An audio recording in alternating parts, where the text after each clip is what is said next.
Good morning, everyone. Welcome to today's hearing. We're going to continue today taking the evidence of Mr. John Hoban. So would you ask Mr. Hoban to come back in, please? Thank you.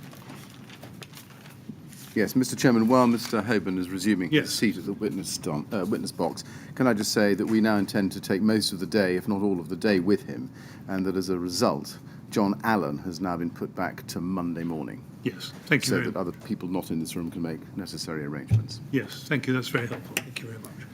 Good morning, Mr. Hoban. Good morning. Do sit down, make yourself comfortable. Thank you.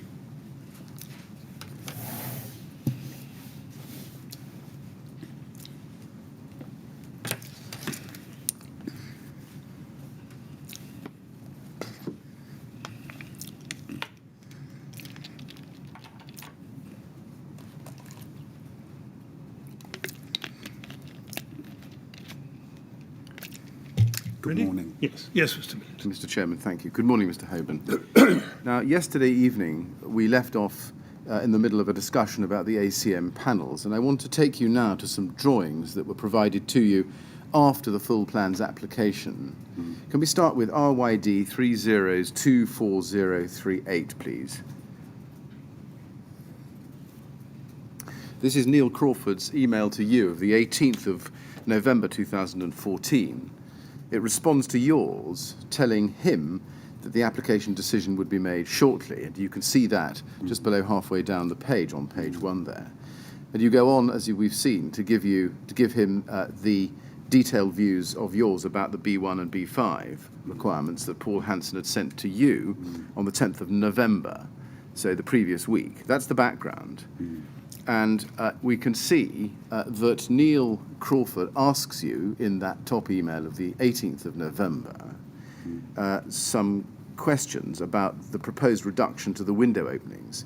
And he attaches a drawing, and you can see that as the attachment there. You see that? Yes, he said. Yes. Now let's go to that drawing. It's SEA 50225, please.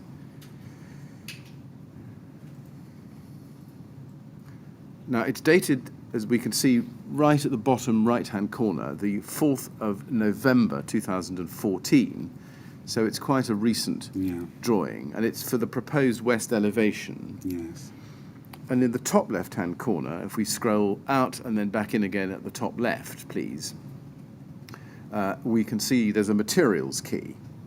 Do you see that? Yes. And if you look at the key, you can see that the cladding, and I'm summarising, will be aluminium composite material rain screen panel. Yeah. You can see that in 3, 4, and 5, with 6 being aluminium cassette lower down. First of all, did you, when you received this email from Mr. Crawford, did you open the attachment and look at this plan? I can't recall. I would have thought I would have, but I can't say with absolute certainty. No. But it would have been your practice, would it? It would. It would have been.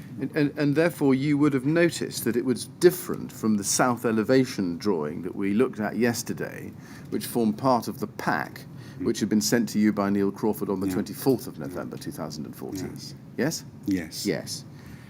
So can we take it that you did spot the difference, that there had been a change in the product, or the material at the very least, forming the rain screen? I can't say with absolute certainty. No. As I say, this is 6 years ago, so as I say, I would have opened it and looked at the drawing, and obviously read the email as well. Yes. And do you think that this may have been the first time that you became aware that aluminium composite material was being proposed for use on the facade? Maybe. Right. Moving forward in time, there are emails sent to you in March 2015 on the subject of fire stopping and cavity barriers, and you referred to those in your evidence yesterday. Yes. Now, I'm not going to ask you about cavity barriers yet in your evidence. We'll come back to that later. But I do want to look at one of those emails that were sent to you. Can we go to SEA 50252, please? This is an email from Neil Crawford to Paul Hansen, copied to you and others, including Simon Lawrence at Ryden and Kevin Lamb and Simon O'Connor, 6th of March 2015. Do you remember receiving that email, do you think?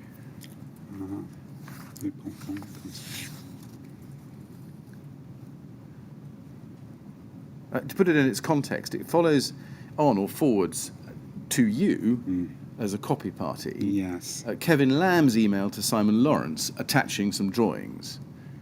And you can see the attachments that are attached to Neil Crawford's email, which he sends on to you. Do you see that?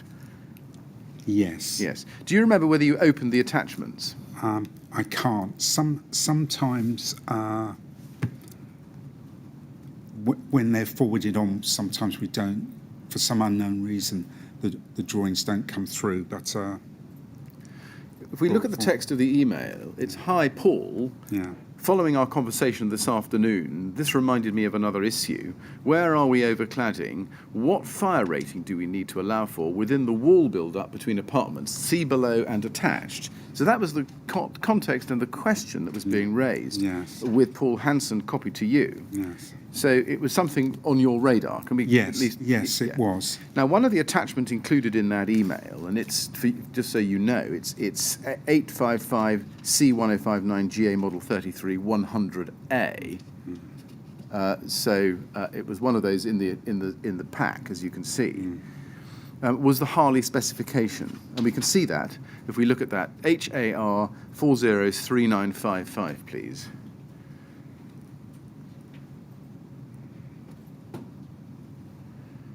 Do you remember seeing this document at that time as attached to this email? I can't recall. Does it look familiar to you? Yes. And you can see, if you zoom in on the bottom half of the left-hand side, I think it's clear enough actually, Yeah. you can see there that there's a heading, Cladding R1. Do you see that? And it says aluminium composite panel, smoke silver metallic Duragloss 5000 satin. So again, you saw, did you, that here is a specification from Harley saying that the cladding proposal was an ACM panel? Yes. Yes. So can we take it that by this point in time, at the latest, early March 2015, you knew that ACM panels were going to be used as the rain screen material on the outside of the building? Yes. Now, it looks from the email that we've seen a moment ago that when Neil Crawford sent you these documents, both in November 2014, as we've just seen, and now in March 2015, he showed you drawings that showed that zinc panels had now become aluminium composite panels. Yeah. But he didn't tell you expressly in his emails of that change. My question is, did you notice the change by looking at the drawings? That I can't say, unfortunately. I can't Right. remember. Now, you haven't mentioned in your statements to the inquiry that you knew at the time that ACM panels were being used as the product or material on the As I outside say, of the building. It's difficult to remember. As I say, Is there a reason why you didn't put in your statement the fact that by March 2015 you knew that the rain screen was going to be composed of ACM panels? I didn't have access to information when I was given or asked that question. I don't believe. I was waiting for information from Kensington, I believe, Right. to come through. Looking at these emails now, I did have, as I say, I have given some emails that I have in my own records to the inquiry, so I did have those. do we take it from that answer, or those answers, that the fact that there was a change from zinc cladding to aluminium composite material cladding was not something that you remembered independently?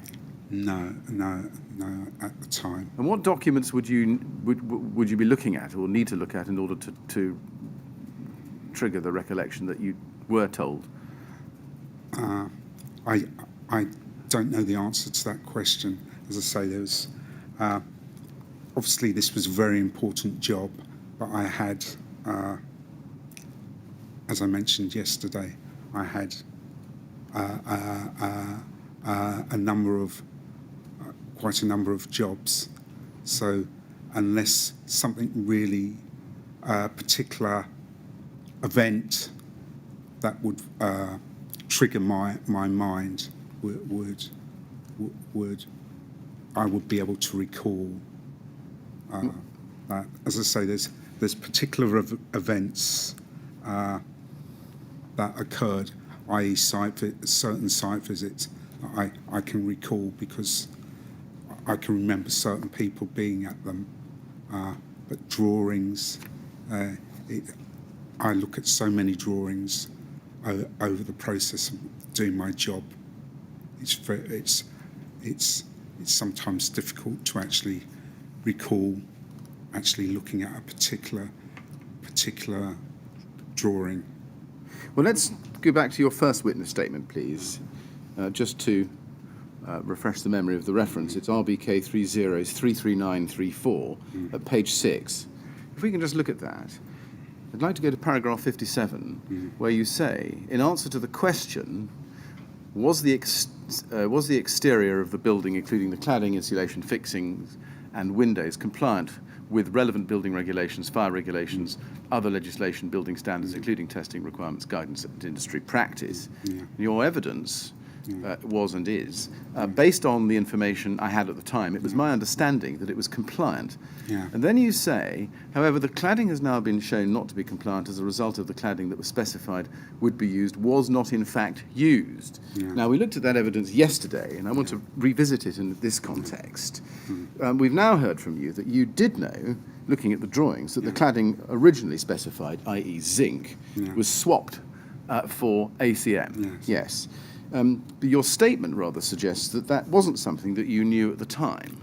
That's not the case, is it? I couldn't say. Right. Sorry. Now, you told us yesterday, I think several times, that you checked the BBA certificate for the Reno Bond ACM cladding. And just for an example of that, day 45, page 32 at line 17. I'm not going to take you back to that, but you remember giving that evidence, I think.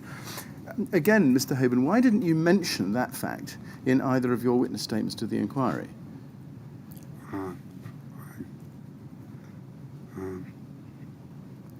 I didn't, and all I can do is apologise. It was an important matter there, wasn't it? As I say, when I first came in,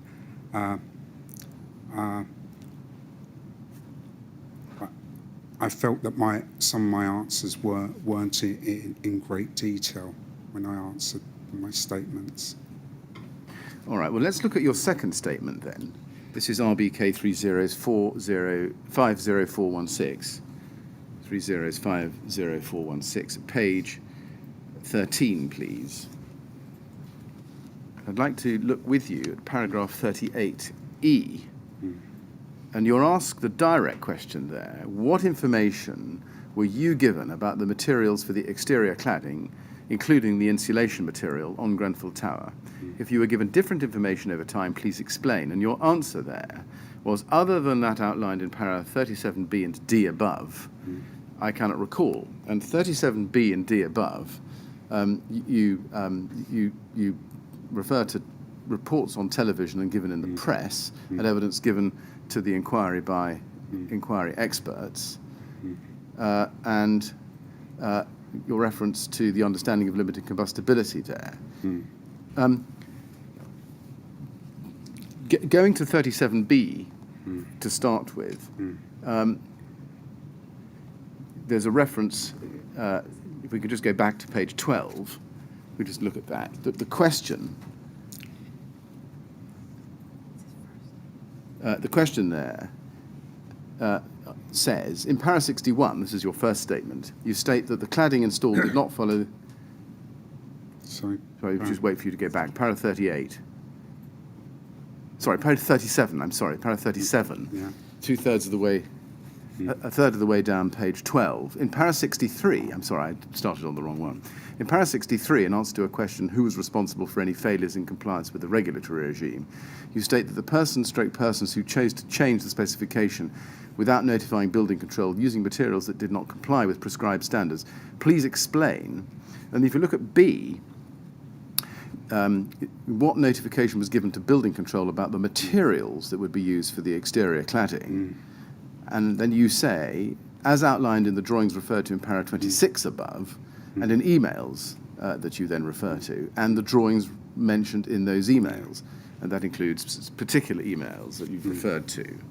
Now, you then you refer to the emails and the drawings, but you don't refer to the BBA certificate or any conversations on site at all as to what the cladding panels were.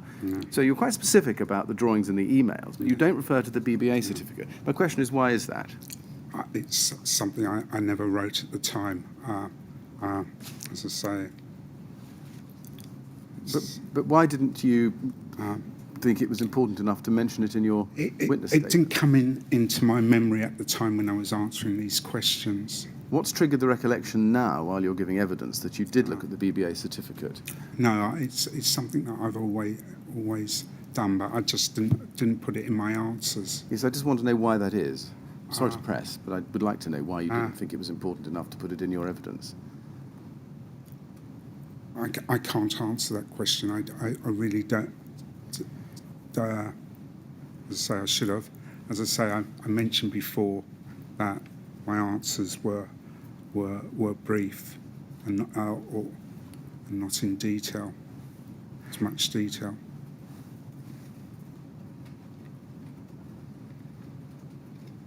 If we go back, please, to page 10 of this same document, and then over to the top of page 11, we can see that at the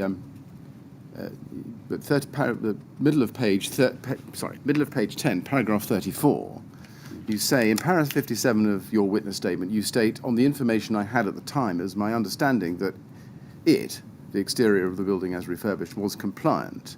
And then under B, here's the question, what was the method of compliance which was being adopted in respect of the B4 requirement?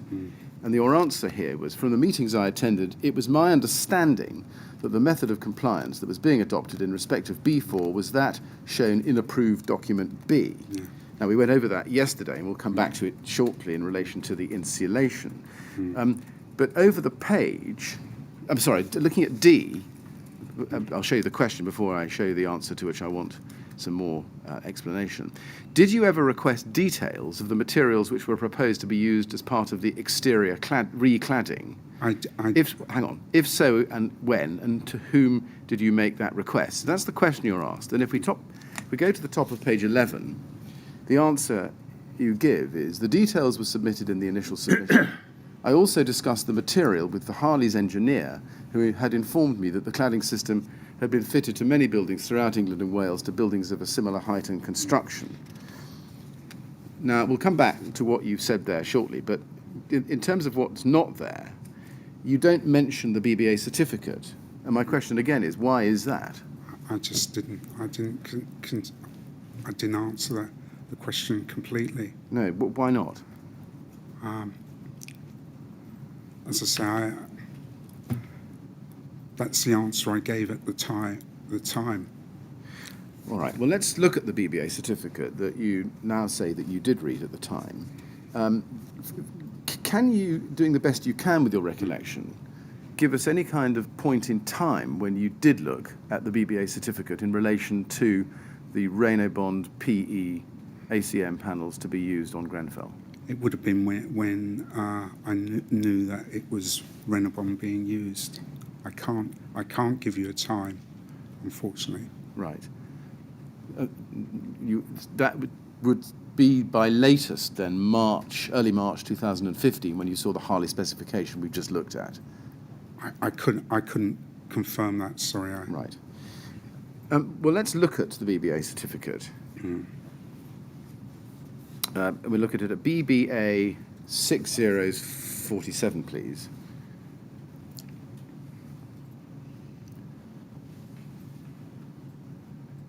And it's a Grenfell certificate 08/4510, and the date of it, if we look at the bottom of the page, is the 14th of January 2008 as the first issue. Were you familiar with BBA certificates generally in your practice? Yes. And what was your general view at the time of the Grenfell Tower project about the reliability of BBA certificates? It was something that we accepted as a standard. Right. Accepted without question? Yes, I would say so. Did you make a habit of reading these sorts of certificates in detail? I would, not in detail, I'd pick out the points that concern me. That you would pick out the points that concerned you, right? Yeah. Now, did you have a particular way of going about interpreting them? Did you take them with a pinch of salt? Did you examine every word, or did you just Well, take them at face value? If I'm looking here on this particular page, the thing that stands out is behaviour in relation to fire. Yes, and let's just look at that. Key factors assessed, behaviour in relation to fire. And it says, in relation to the building regulations for reaction to fire, the panels may be regarded as having a Class 0 surface in England and Wales and a low-risk material in Scotland. See Section 6. And I know we looked at this yesterday, but I just want to ask you in the context of that statement, what did you understand the statement in the certificate that the panels may be regarded as having a Class 0 surface to mean? That it achieved a notional, or is it national standard Class O, as mentioned in approved document B. You say notional, or is it national? Did you mean national, or do you mean notional? If we can go to approved document B, and I can read it from there. Sorry.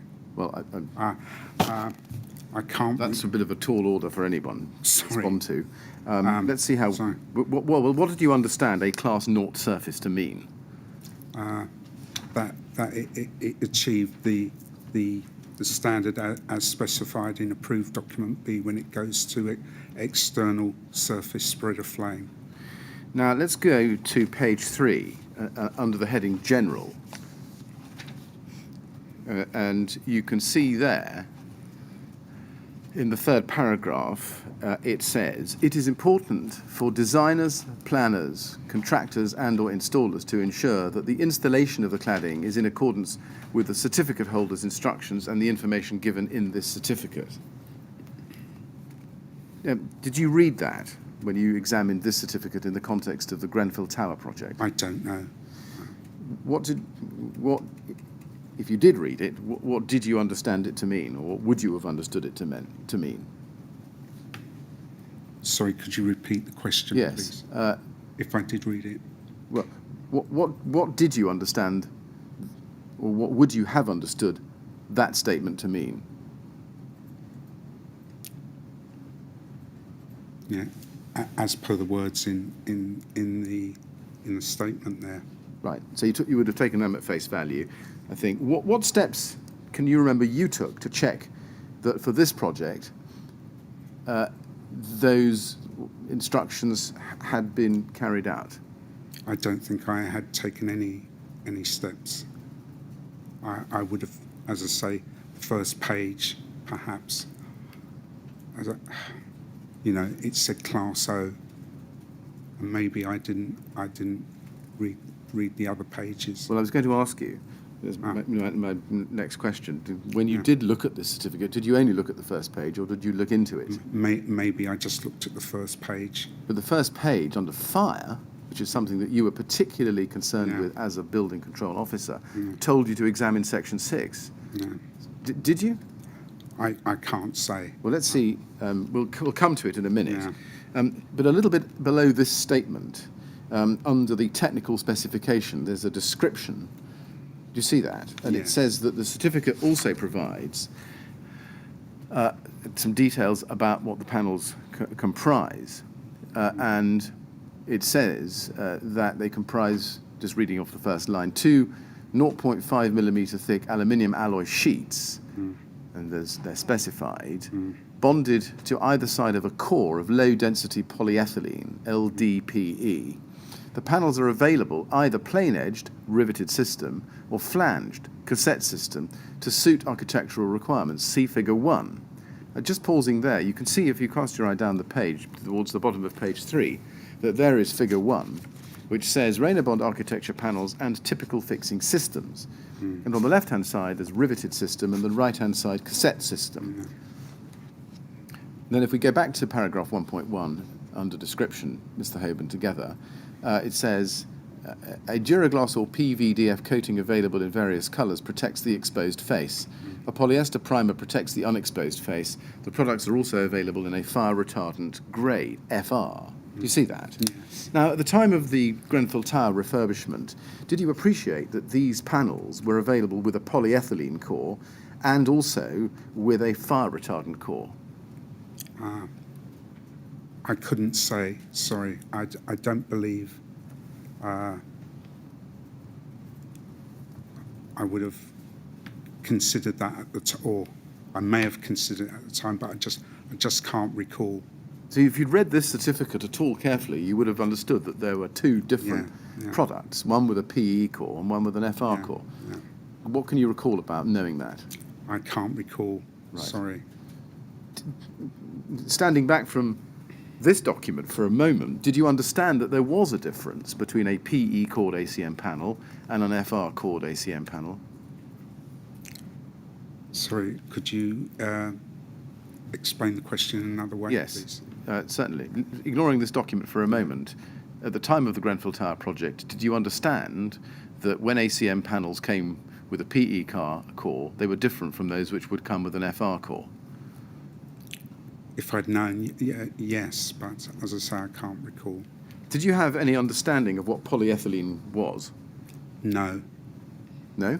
no, Therefore, you didn't understand that it was a plastic? no.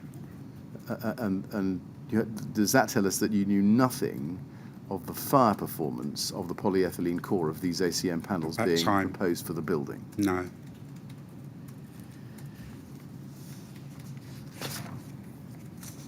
So I think I can take it, therefore, that you never explored why it was that everybody involved on this project had not investigated the use of FR panels as opposed to PE panels. Yes.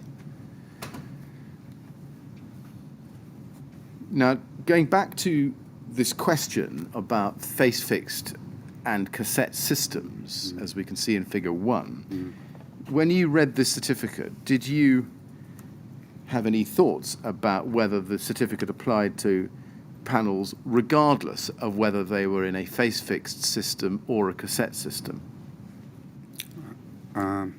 It was for both.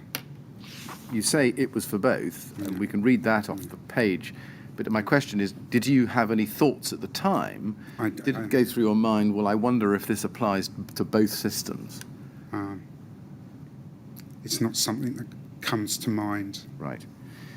Then if we go to section 6, on page 5, please, we can see that here is some detail, behaviour in relation to fire. And just to remind you from page 1, this is where you are supposed to go for the detail about behaviour in relation to fire.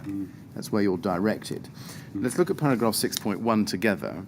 It says a standard sample of the product with a grey-green Duragloss 5000 coating, when tested for reaction to fire, achieved a classification of BS2D0 in accordance with EN 13501 of 2002.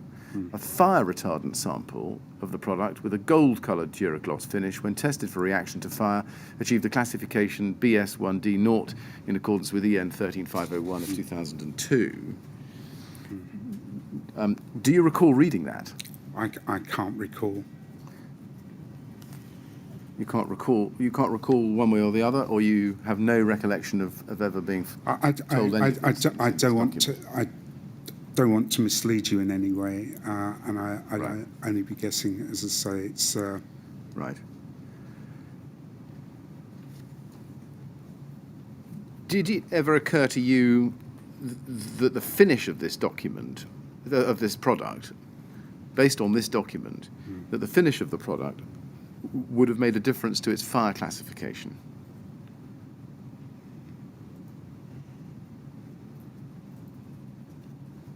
the thing is, as far as I was aware, it was Rainabon was Class O. And that was it? That was my understanding at the time. I think what you're telling me is that you looked at the BBA certificate, you looked at page 1, you saw it was Class 0, and you didn't look into it further. Most probably. Well, say, I don't want to put words in your mouth. Yeah. I don't want to spend a lot of time on this document if you can't give me any useful evidence about it. I can't give you any further comments on that one. Were you aware at the time that ADB requires you to examine and substantiate the fire resistance rating of constructions against the tests? It's not something that springs to mind. Well, let me be a bit more specific. Yeah. Can you go, please, to CLG 224 and go to page 122?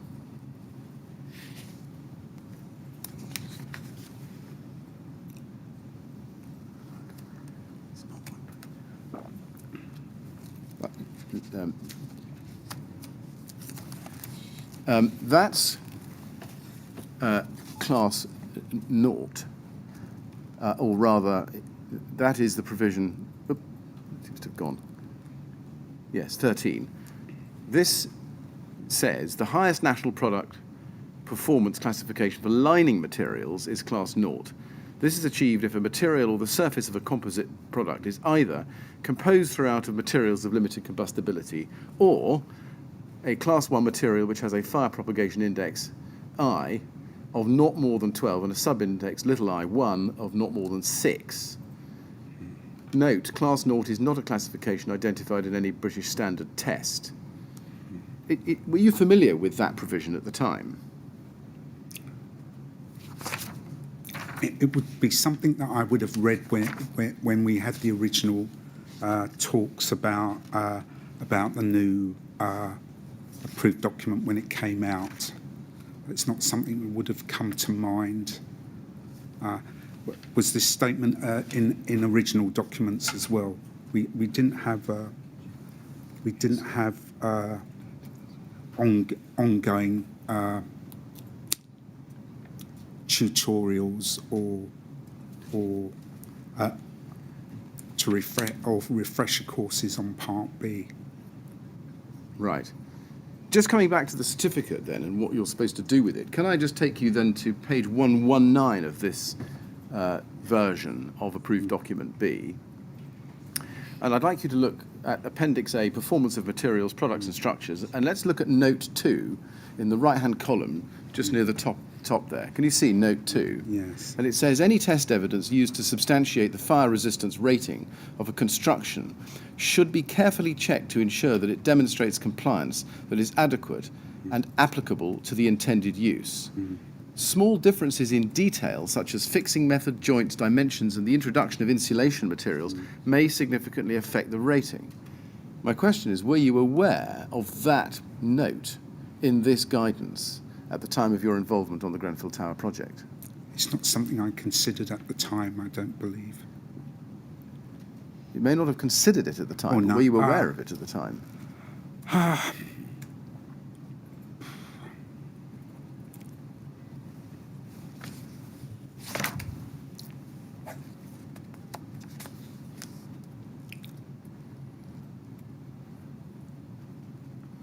Could you repeat the question again? Sorry. Yes. Were you aware of this note at the time?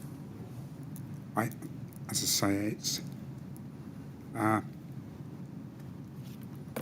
it's not something that would have come out at me at the time. If that answers the question. Very well. Can I then turn to the topic of infill panels next? And we saw the Harley specification. You were sent in early March 2015, 6th of March 2015. Can we then go back to that document, please? That is HAR 403955.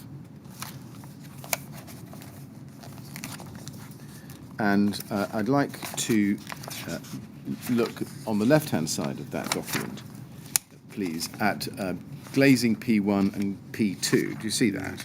Yes. And looking at P1 to start with, you can see that the insulation material specified there is styrofoam. You see that? Yes. When you got this document, as you did on the 6th of March 2015, Mr. Hoban, did you notice that the material being specified for use there was styrofoam? I don't believe I did. You didn't? Right. No. Why is that?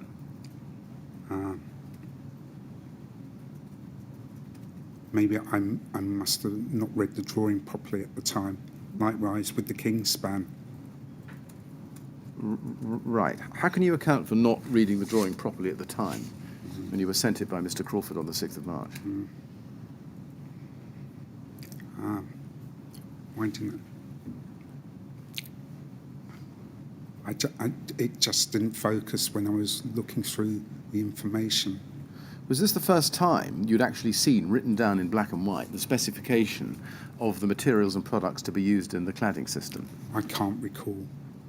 Sorry. Was it not a particularly important document for you to focus on, given that this was a complex project and a high-rise building with people living in it? Yes. And that's why I really asked the question, have you any explanation to give us as to why you didn't focus on the materials that were being proposed for this structure?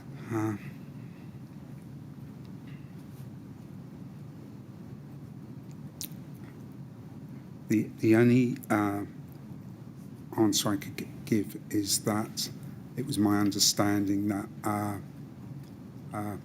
Exova were also dealing with the project. As I say, I mentioned that I was dealing with a number of considerable number of projects at the time, and perhaps I didn't spend as much time as I should have looking at the documents at that time. But as a building control officer, can I just understand this? As a building control officer, your job was to ensure that the statutory requirements of the building regulations were complied with. Yes. And in the discharge of your responsibilities and functions in that role, are you telling us that you thought it was appropriate to rely on the presence of a fire engineer in the project? No. As I say, I just didn't pick it up. It doesn't register. Okay. Sorry. Now, do you agree that styrofoam is not a material of limited combustibility? Yes. And that using styrofoam as insulation on Grenfell Tower would not comply with the guidance in 12.7 of approved document B? I'd have to look at the BBA certificate on styrofoam. So, right. You don't know one way or the other, I think. I don't. And that's because you didn't check. Yes. Right. Now, looking at the P2 panels, we can see just a bit lower down, we can see that they are to be comprised of an outer and an inner skin of aluminium, 1.5 millimetres in each case, and then the core was to be 25 millimetres of Kingspan TP10 rigid insulation. Again, do you agree that Kingspan TP10 was not a material of limited combustibility? I'd have to see the BBA. Again, the same answer. Yes. Again, you didn't check, I think. I don't believe I did. No.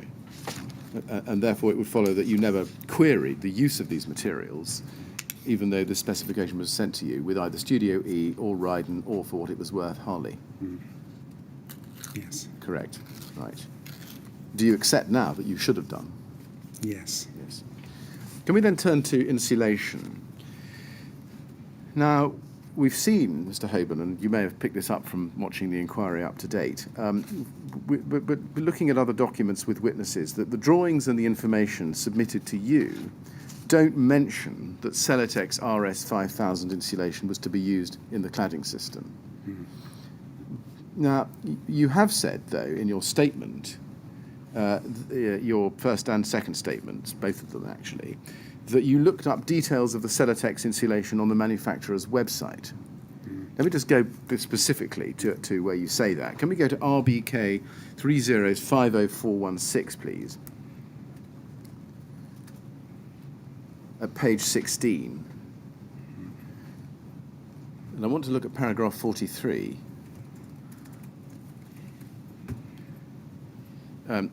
you're referred back to paragraph 67 of your first statement. I don't think we need to go to that. And you're asked, please state, and here's the question, A, what information you looked up on the insulation? And your answer was, I looked at the Celetex website to see the information they had in respect of the material. I may have looked at other information shown on other sites, but I cannot be certain. How did you become aware that Celetex was to be used in the cladding system? When I saw it on site, I may have been told before, but as I say, certainly when it arrived on site, I could see that it has a marking on it. It had a marking on it, did it? On the full panel, it has the company logo and the material that's to be used. Right. Do you remember when you looked up the Celetex website to look and see what the information was? I can't. Was it immediately after you saw that Celetex was to be used, or? Most probably, but I can't be absolutely certain. Right. What was it that prompted you to look up Celetex and actually go and look at the details of what was being used? I wanted to check to see if it was suitable for use on a building of that height. Right. Did you have any discussions with Ryden or Studio E or Harley about that product before you looked up Celetex on the website? I couldn't say. Did you ask them at all to provide you with any evidence that would satisfy you that Celetex used in this cladding system was an appropriate system to be used?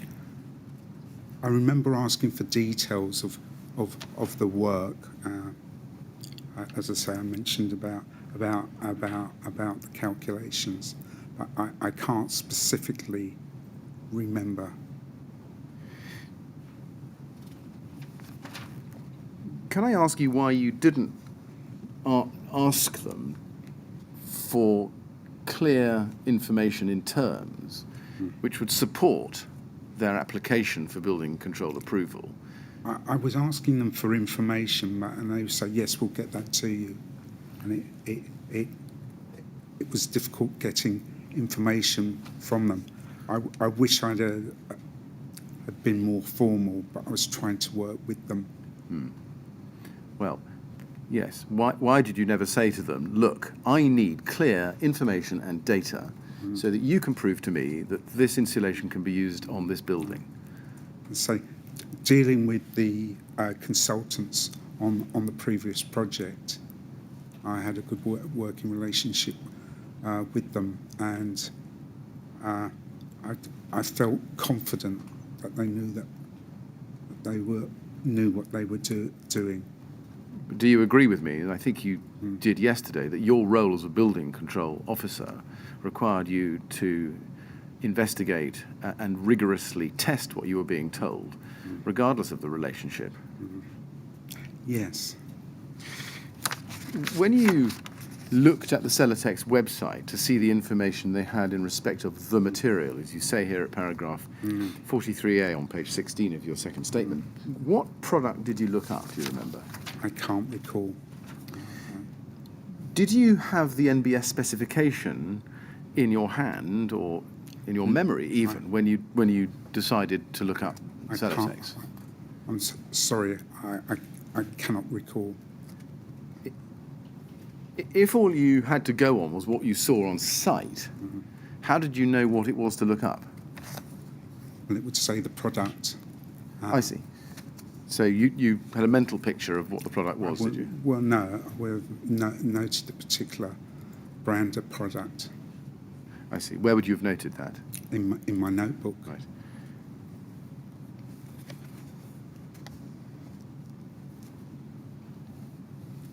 Now, you told us yesterday that you looked up the LABC certificate, I think. Yeah. You don't mention that in your statement. You don't say, I also looked at the LABC certificate. Why is that? When I was filling in this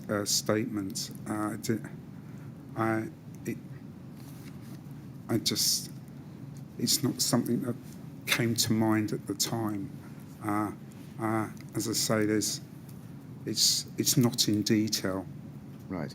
and as I say, we wish it was in more detail. Yeah.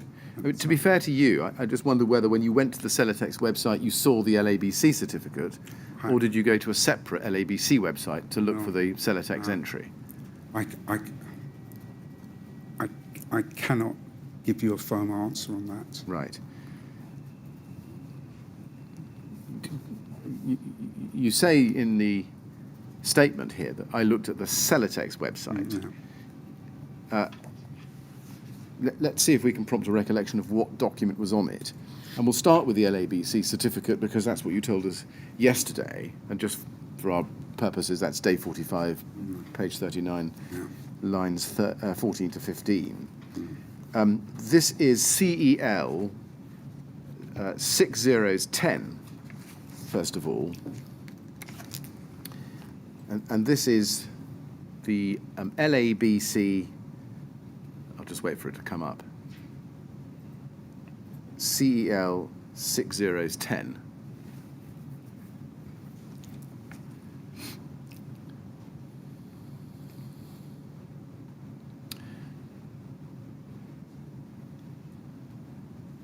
This is the LABC Registered System Registration Certificate.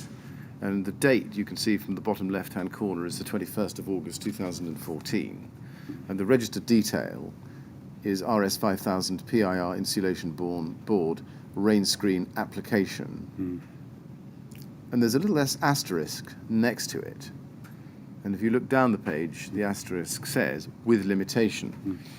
Is that a document you saw when you went onto the Celetex website? I can't say.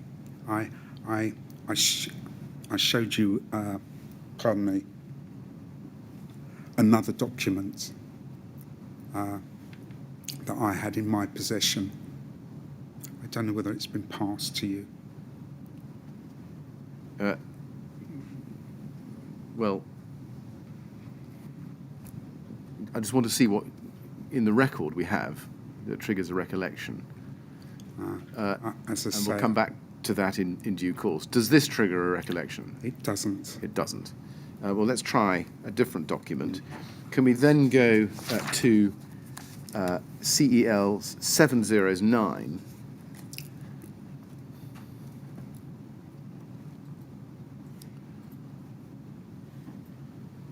This is the LABC registered details drawing and document list for this product, RS5000. And you can see that there are some supporting documentation reference numbers there in the third box down. And then in the fourth box down, limitations of use. So this is a reference to the limitations that we saw in the registration document. For use in rain screen wall construction, including above 18 metres height, the required thickness of board for a particular construction must be established with the use of the Celetex online calculator. Did you see that at the time, do you think? I can't remember. say. And then you can see the advice notes. Celetex RS5000 can be used with a variety of cladding systems, including masonry or rain screen systems, and can be fixed back to a structural steel frame with a sheathing board or direct back to masonry. Celetex RS5000 has successfully tested to BS 8414 2005, meets the criteria set out in BR 135, and therefore is acceptable for use in buildings with stories above 18 metres in height, subject to the board being fixed to a non-combustible substrate. Alternative clients to ADB. The product has been tested and achieves a Class 0 spread of flame. I know you say you don't remember seeing this document, but do you remember seeing a document that has that statement or the gist of that statement in it? Yes, as far as I can. Right. Well,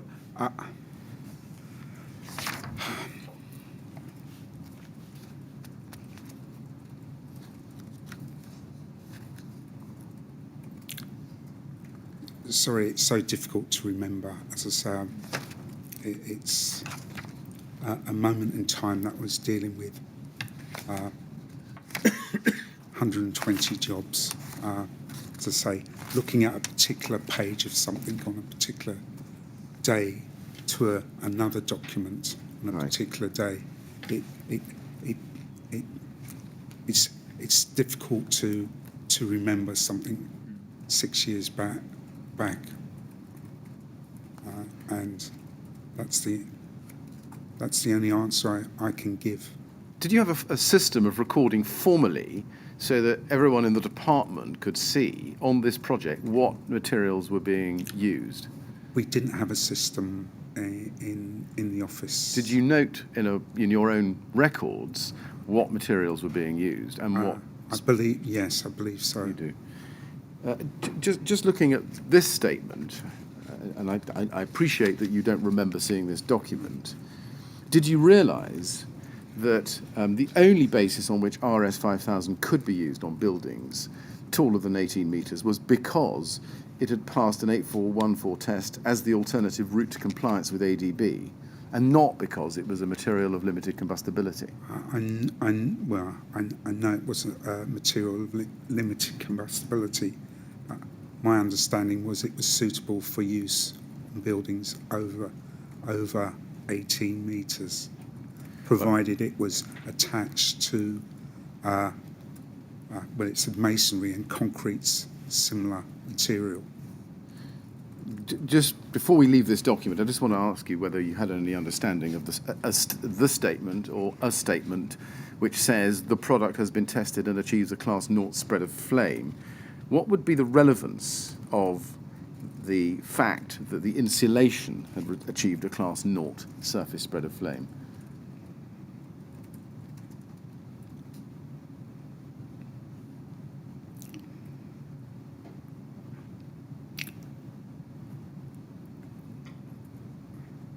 Could you repeat the question, please? Sorry. Yes, and as I say, I appreciate you didn't read this document at the time, but what would be the relevance of a manufacturer or a certificate like this saying that an insulation product had been tested and achieved a Class 0 surface spread of flame classification?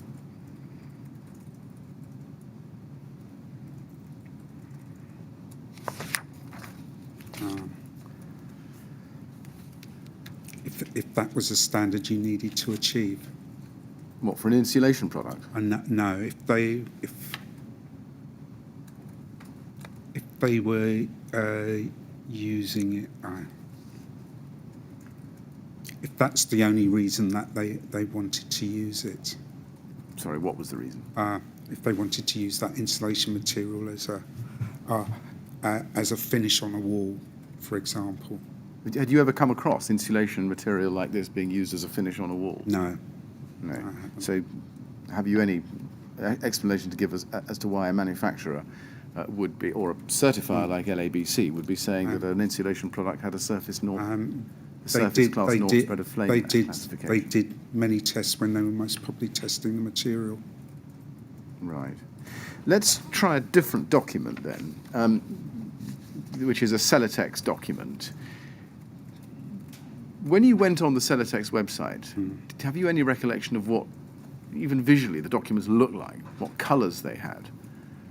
I can't recall. Well, let's see how far we get. Can you please be shown CEL 50412?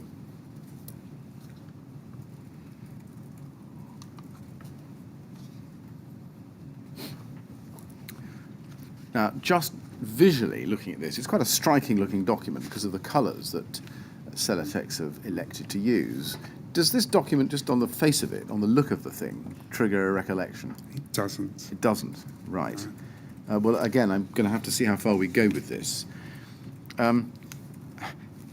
It says, Celetex, at the very top, Celetex RS 5000 premium rain screen cladding board, suitable for buildings above 18 metres in height. Do you remember seeing a document on the Celetex website that said that? I'd only be guessing, as I say. Right. I would, look up products from time to time on all sorts of projects. Right.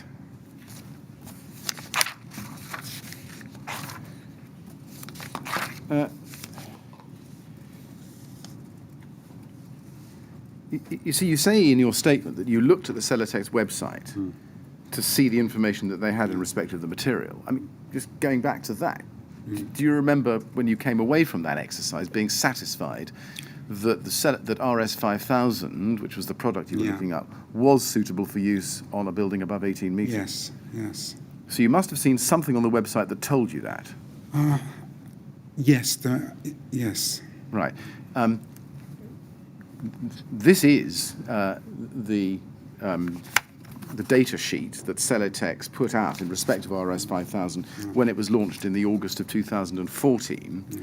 And I'm going to proceed on the basis that this was something that you would have seen. Yeah. Do you remember whether you would have read what you looked up fully and carefully? I can't say. Right. Sorry. Well, let's see how we go.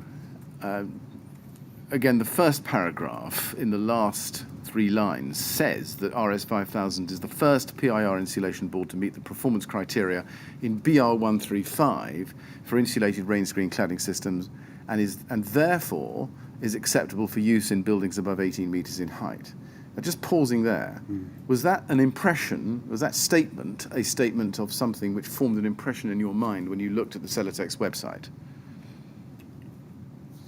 Maybe, as I Right. say. Okay. As I say, I would go to other sources as well. If we go down to the bullet points, the 5 bullet points in the middle of the page, you can see that the third one there states in terms, has Class 0 fire performance throughout the entire product in accordance with BS 476. Now, again, I appreciate that you may not have read this document, or at least you can't remember whether you did or not. What did that statement mean, or what would it have meant to you had you read it? That had been tested to BS 476 Part 6 and Part 7. But what does Class 0 fire performance throughout the entire product mean? I wouldn't know how that would be tested. Sorry, obviously it's a test that's done. I'd just be looking at the standard. I Right. wouldn't have a detailed knowledge of. Well, I understand what the tests are, how the test is done, sort of in layman's terms. But I don't have as it were, a detailed knowledge of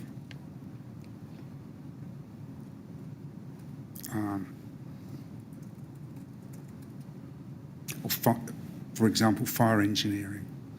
would it have occurred to you that the concept of a product having a Class 0 fire performance throughout was nonsense?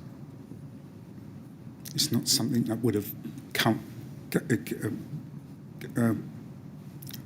out to me at the time. Right. Did it strike you at the time that the only reason why this product could be used on a building taller than 18 metres was because it had, as it was said, passed an 8414 test in accordance with the performance criteria under BR135?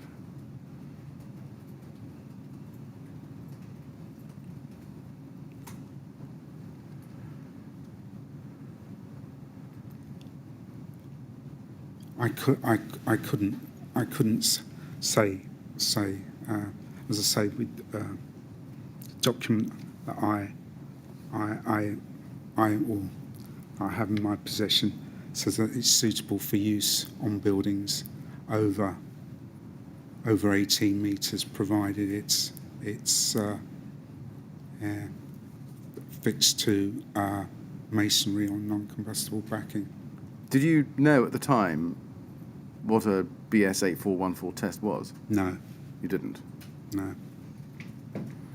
Right. Can we just look on then to page 3 of this document?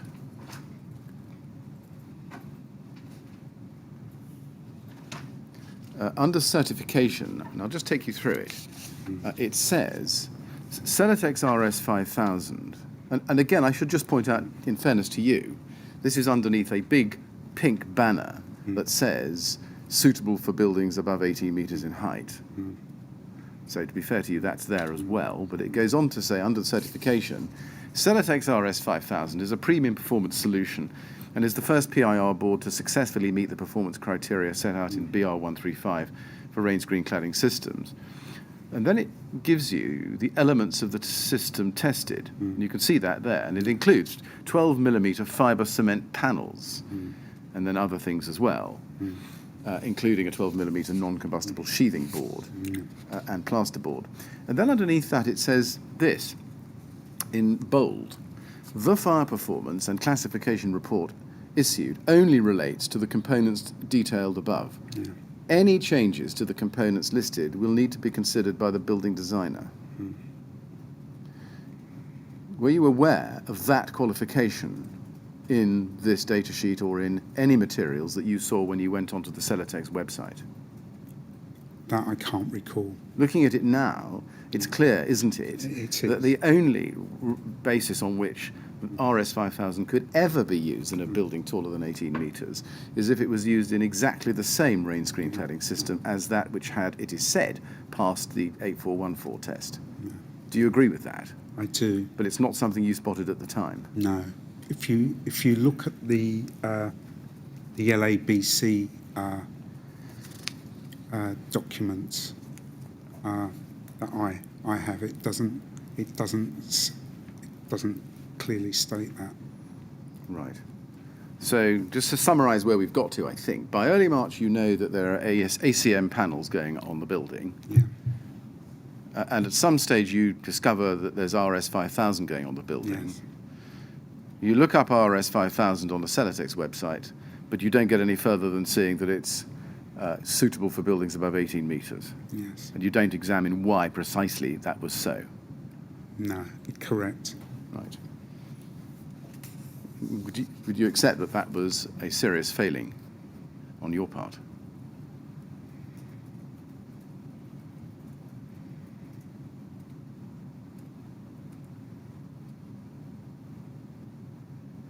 At the time, I felt that was. At the time, I thought that was okay. I see now it's not. Very well.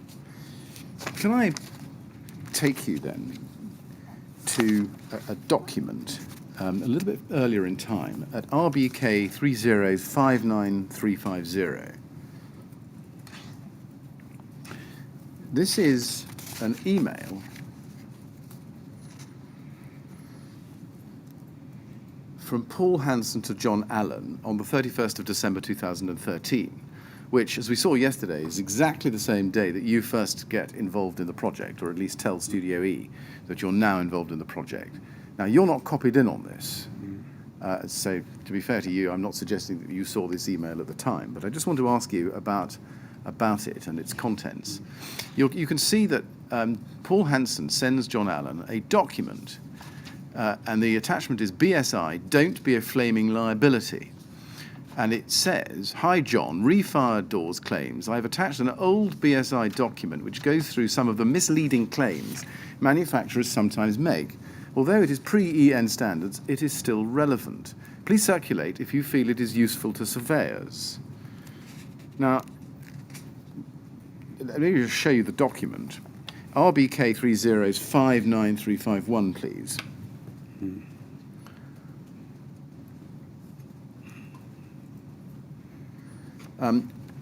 It's called Don't Be a Flaming Liability, and there's a graphic attached to it. Memo to manufacturers. Does your product literature unwittingly imply that your product is safe if exposed to fire? Now, just looking at that first page, do you remember whether Mr. Allen did circulate that to surveyors, including you? I couldn't say. You couldn't say. Do you remember ever seeing this document? I couldn't say. Well, we might be able to say if we look on a little bit in it. When you say you couldn't say, do you mean you don't recall ever seeing it before, or you might have seen it before but can't remember? As I say, I don't want to mislead you. It's not something that comes to mind. Okay. Let's just see how far we go with it then. If we look at page 2, and I should just tell you, this document it is old. We think it's dated back to the late 1980s, and it was published by the BSI. So it's from the British Standards groups. And on page 2, if you look at the column on the right-hand side under the heading Interlocking Cladding, and this is under the wider heading, Examples of Misleading Copy. Interlocking Cladding, it's fireproof, grade 0. You see that? And then it goes on to explain what National Class 0 means. You see that? Yes. Were you aware at the time of a confusion in the construction industry about what National Class 0 actually meant? It's not something that I may have been. As I say, Were you aware at the time that manufacturers were putting out misleading statements in their manufacturing literature about Class 0 and its effects? I can't recall, sorry. Do you remember yourself having at the back of your own mind a lingering doubt about whether you really understood National Class 0?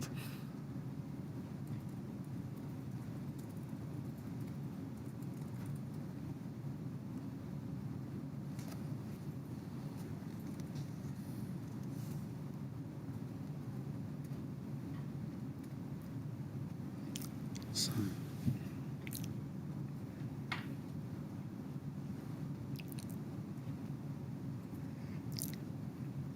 it's something that may have come up, but as I say, from memory now, it's not. As I say, it's not something that stands out. It may have at the time. As I say. Do you remember there being any discussion in the office with your colleagues or with Paul Hanson or John Allen in particular about Class 0, whether it was clear or whether it was confusing? Not that I can recall.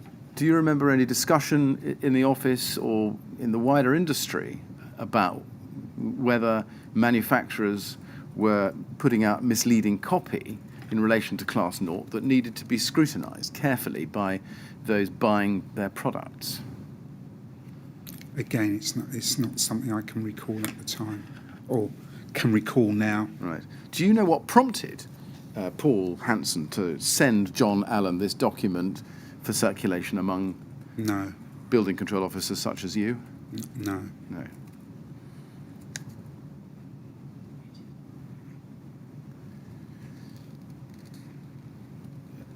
Now, I think you told us yesterday that Grenfell Tower was the first high-rise overcladding project you'd ever been a building control officer in respect of.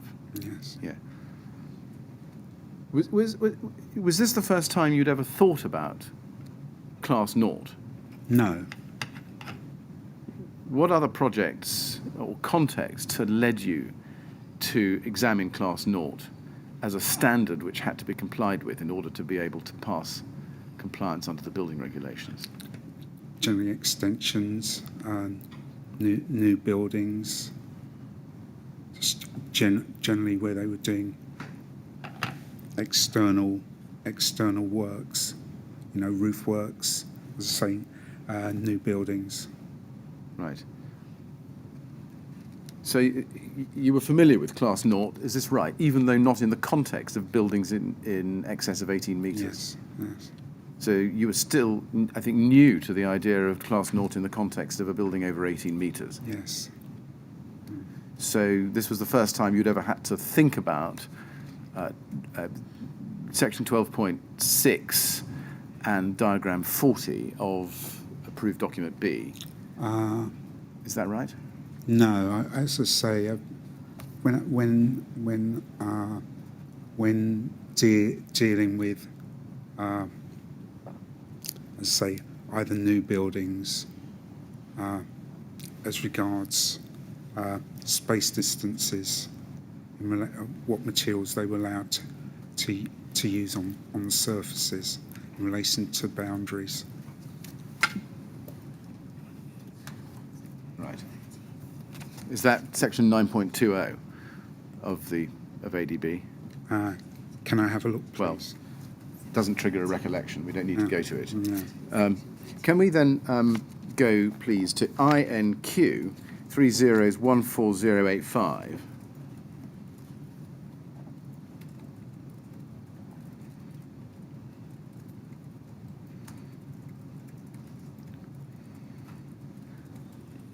Now, this is a blog post dated the 15th of March 2017. Just help me, had you resigned, or resigned was your word actually, from RBKC's Building Control Department by this point? Yes, I wasn't actually. I had quite a bit of holiday left, so I resigned the week before Christmas, and then I worked up until sometime in February. Although I came in at weekends. Right. Up until when I finished on the end of March that year. Right. The blog post is one posted on the LABC's website on that date, and its title is "What's the Difference Between Fireproof and Fire Resistant?" Now, you've said that the LABC was your principal reference body for information about performance standards, and you said that yesterday, day 45 at page 66 at line 10. Do you remember whether you looked at this blog post? No, I haven't seen that. Right. Before. Did you yourself ever have cause to ask yourself what is the difference between fireproof and fire resistant? Yes, sometimes builders or not fire. Sometimes people would say that something was fire retardant as opposed to fire resisting. Yes. Which is a difference. As I say, you would get people that would say a particular product was fire resisting, and in fact it was just fire retardant, so it's not actually fire resisting. If we look at the first paragraph here, you can see that there's a reference here to the "Don't Be a Flaming Liability" leaflet published by the BSI. Yeah. And it goes on to say, it was aimed at encouraging manufacturers to use correct terminology when describing their products to avoid misleading prospective purchasers. Terminology plays an important role in our industry. However, the misuse of common phrases can lead to a complete misunderstanding regarding the suitability of products for a particular application and could result in fatal consequences. I know you say you didn't see this blog post at the time, and indeed it post-dates the completion certificate and your role in the project by some months. My question is whether the issue here about the misuse of common phrases was one which you were alive to during your role as building control officer on the Grenfell Tower project. Sometimes, as I say, I mention that people would use, for example, with doors, they would use a particular material that was fire retardant and say that it was a fire resisting door. And we would correct them. Now, if you go to the top of page 2, you can see that it says the misuse of terminology can be split into two categories. One, using terms that have no real meaning, and two, using the correct terminology in the wrong context. In the first case, there are terms commonly used which have no defined performance based upon tests. For example, fire retardant, fireproof, FR. In the second case, a product may have a genuine fire-related test result, but the context in which it is applied isn't right. Occasionally, the tests relating to fire resistance and those relating to surface spread of flame are confused, but they relate to different properties and aren't interchangeable. And again, just looking at that, was that issue and the misuse that's described there something you were familiar with in your experience as a building control officer at the time of your involvement on the Grenfell Tower project? As I say, the retardant and fire resisting, certainly that was something that came up quite often. Right. What about in relation to Class 0? I can't recall, sorry. But as I say, it was Right. as I say, fire retardant and fire resisting was something that come up on a regular basis. Yes. When dealing with projects. You said earlier on in your evidence just now on Class 0 that you were familiar with it in its context of space separation. Is that have I got that right? Yes, in its use, because it and obviously space separation, obviously height as well. Yeah, and that's, just to be clear, section 13, I think, of ADB. Yes, I think so. So not then in the context of use in an external wall construction on a building taller than 18 metres. Sorry, could you? So your experience of class naught and your knowledge of class naught would be in the context of space separation under section 13 of ADB, but not in the context of an external wall construction under section 12.6 and diagram 40 in respect of buildings taller than 18 metres. That was your experience, was it? Sorry, it calls up class O in that diagram. Which diagram? Sorry, is it diagram 40? Diagram 40, yes. Yeah. But given that this was your first high-rise, as we've established, you'd never come across into class naught in that context, only in the context of space separation. As regards buildings over 18 metres, that was the first time. Yes, thank you. Yeah, sorry.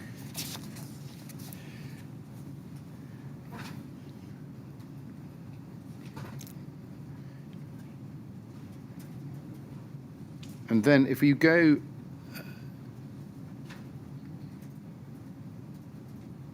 to the heading FR at the foot of page 2 of this blog post, I just want to show you the second of those paragraphs. It says, although the manufacturer, specifier and installer each have a responsibility to ensure the correct product is used for the correct application, it commonly falls to the building control surveyor to spot that the wrong product is being used for the wrong application. And that's right, isn't it? That was your job. I mentioned about the fire retard, people using a fire retardant material and saying, well, we've got a board here that's fire retardant, therefore we can use it as a fire resisting material. That's yes. And then it goes on to say, in the second sentence of the last paragraph, which I think in fairness I should read in its entirety. Having said this, it must also be recognised that there are many manufacturers who are responsible and do provide valuable knowledge to the industry.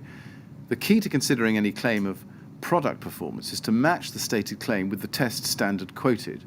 If the test standard is for something different to that claim, then the product is not suitable for the intended application. Now, as a principle, were you aware of that at the time of your involvement on the Grenfell Tower project?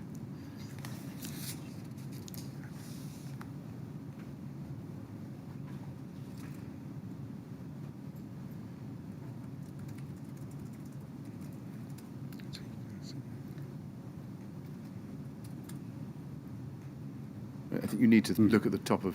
sorry. We've lost the last... We've lost... Oh, yes, I've just been told, I think we've lost the bottom part of page 2. I think you need to look at the top of page 3 as well. Mm-hmm. And the top of page 3 says, if the test standard is for something different to that claim, then the product is not suitable for the intended application. Yeah. Yes. My question again, as a principle, were you aware of that at the time of your involvement on the Grenfell Tower project? Yes. You were? Yeah. And you didn't, I think, spot, though, that the Class Naught statement was inapposite in respect of the insulation and its proposed use in this rain screen cladding system. Well, as I say, insulate Class O is for surface spread of flame. Yeah. And then moving on, if a term is used such as FR, fire retardant or fireproof that are not defined by a test, be very suspicious. And again, that's a principle, is it, that you were alive to at the time of your involvement on the project? Yes. Yes. Yes. But again, I don't think you were very suspicious. No, in this particular case. No, as I say, with certain products, as I say, I mentioned I bought types of boarding that we would come across from time to time that people would propose to be used as fire-resisting construction, which was fire retardant and not fire-resisting. Yes. My question was actually more related to the use of Class 0 and the 8414 test references. You were not, I think, acting with the relevant degree of, or requisite degree of suspicion when looking at whether Celetex was suitable for use above 18 metres. Do you accept that, looking at this principle which you've accepted? It's not something that stood out at the time. Looking at the last paragraph here, it says, so almost 30 years on, do you see the third paragraph on the top of page 3? So almost 30 years on, the sentiment of the BSI leaflet remains just as relevant. Don't be a flaming liability. It frequently falls to the last link in the chain, the building control surveyor, to spot the problem. However, this just confirms the valuable contribution that a diligent surveyor can bring to the design and construction team. And again, were you aware at the time of your involvement in the Grenfell Tower project that you were the last link in the chain to spot a problem or spot the inappropriateness of the use of any particular product on this building? Yes, I would say. And that you couldn't assume that the design team had thoroughly checked whether the materials used in the cladding system, so the Celetex, the ACM, were in fact suitable for use in the Grenfell Tower cladding rain screen system. Sorry, could you repeat Yes. that? Sorry. I will. Maybe we could have a break. You couldn't simply proceed. Let me try We're it going to differently. have a break in just Yeah, a moment. but sorry. You couldn't just get proceed this on. question out. Right. Sorry. Yes. You couldn't simply proceed on the assumption that someone else had done the job. The design No, team had done the. correct. Thank you. Mr. Chairman, I think that probably would be an appropriate moment for a break, not least given the time. Thank you. Mr. Hoban, we shall have a break now, All right. Thank you. and we'll come back at 20 to 12, if you Right. please. Thank you.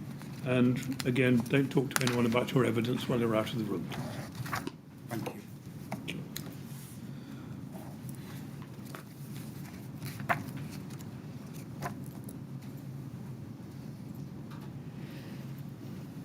20 to 12, then, please.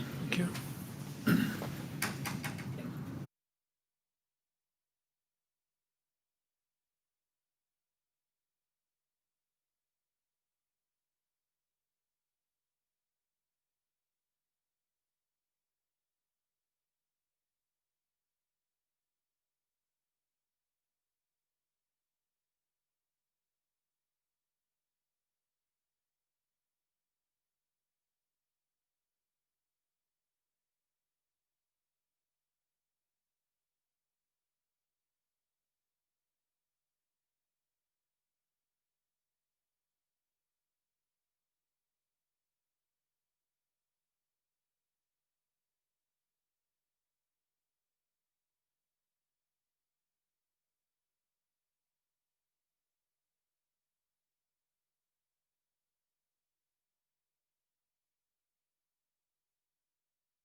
Right, Mr. Hoban? Right. Yes, do sit down, please, and make yourself comfortable again.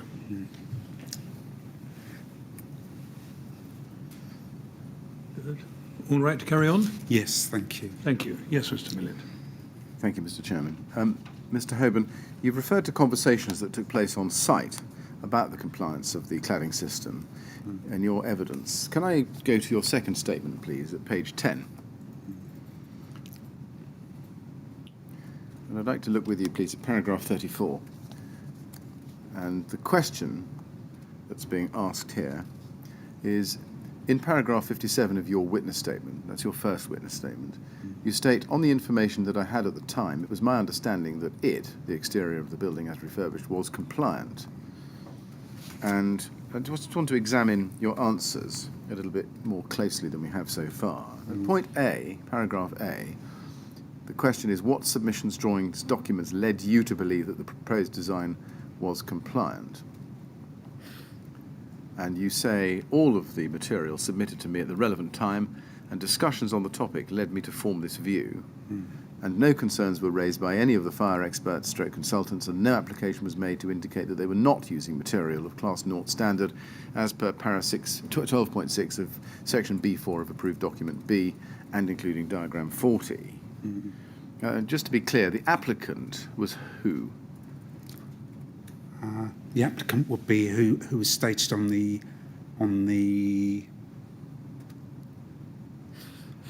applicant would be mentioned on the form. Yes, but in your answer here, Sorry, you say no application was made. Who was the application? Who was the applicant in that answer? Who are you intending to identify? Oh, sorry. That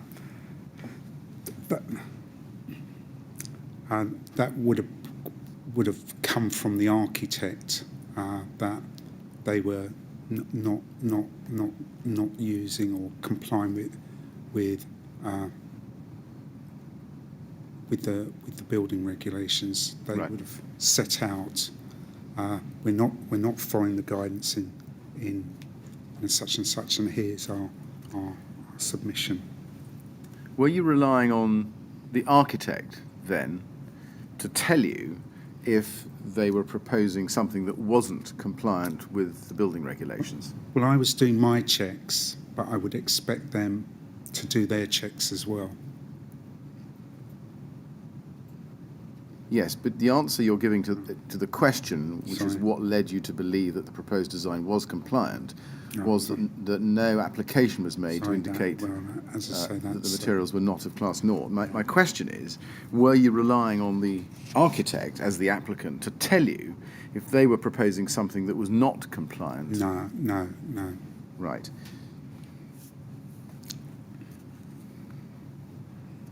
And when you say not using material of Class 0 standard as per paragraph 12.6, what do you mean there? What material are you referring to? The AC or the actual cladding panels themselves. Right. So does this mean that your approach was that unless the applicant alerted you to their proposed use, in this case of ACM panels above 18 metres that were not Class 0, you would assume that it was Class 0? No, So can you just help us what you do mean? I would do my checks and they would do their checks. We get the sense from this paragraph that you were relying on the result of their checks No, in that's- forming sorry. your own views about Sorry, compliance. it's Is that misleading. right? No, that's not the case. Right. Can we just look, still on the same point, at page 16, and I'd like to look at paragraph 42G with you. And you say there, and this is in relation to discussions with Harley, it had no relevance to the role I was performing. And then you say, however, that information, coupled with the fact that I was not aware of any concerns raised by the fire experts / consultants and no application had been made to not use Class 0 material, reinforced my view that the cladding proposed at that time was compliant. And again, are you saying there that because no one had said to you, we're not using Class 0 material, you thought it was Class 0? No, I did do checks, sorry. Right. As I say, it's misleading. Can we go back to paragraph 34 then on page 10 and look at paragraphs B and C, or points B and C on that page? At B, the question is, what was the method of compliance which was being adopted in respect of the B4 requirement? And the answer you give there is, from the meetings I attended, it was my understanding that the method of compliance that was being adopted in respect of B4 was that shown in approved document B. And then in C, the question is, did you ever inquire as to the method of compliance for the B4 requirement? And your very short answer is, yes, I did. And I don't think you say anything more than that. Taking B and C together there, Mr. Hoban, you say you inquired about the method of compliance with the building regulations. You understood from meetings that the method of compliance with requirement B4 was following ADB guidance. Now, when did those meetings take place? Do you remember? Well, I mentioned about one that stands out is that first meeting where Paul Hanson and myself attended site, and there was numerous consultants there, and I believe I don't know who said, but the question was asked what method, or we went through the various methods, and it was my understanding from that they were using ADB, and if they weren't using that they would come up with another solution. But subsequent from that, I got information from time to time, and through site visits and. Right. Do you have a specific recollection of discussing the method of compliance, the route to compliance with approved document B? No, it was my understanding my understanding that they were going to use ADB. Now, when you say use ADB, we looked at this yesterday morning, quite early on in your evidence, and I think you explained that meant using materials of limited combustibility, so far as concerned the insulation. Have I got that right? Yes, but I was aware that they were using, as I say, Celetex. What I should have done is ask for a further submission. Who told you that the method of compliance would be following ADB, as you put it? As I say, it was a general meeting at that first meeting. Well, that was my understanding. How did you? Sorry, I'm so sorry. I cut across you there. Yeah. That was your understanding. When you say ADB, as you said yesterday and again just now, that meant limited combustibility. Did anybody at that meeting say, we are going to be using an insulation of limited combustibility? I don't believe they did. So what gave you to understand that was the case? But I didn't have any information. I gave the 4 methods, or I believe I discussed the 4 methods with them, and they said, yeah, we'll be doing that. Right.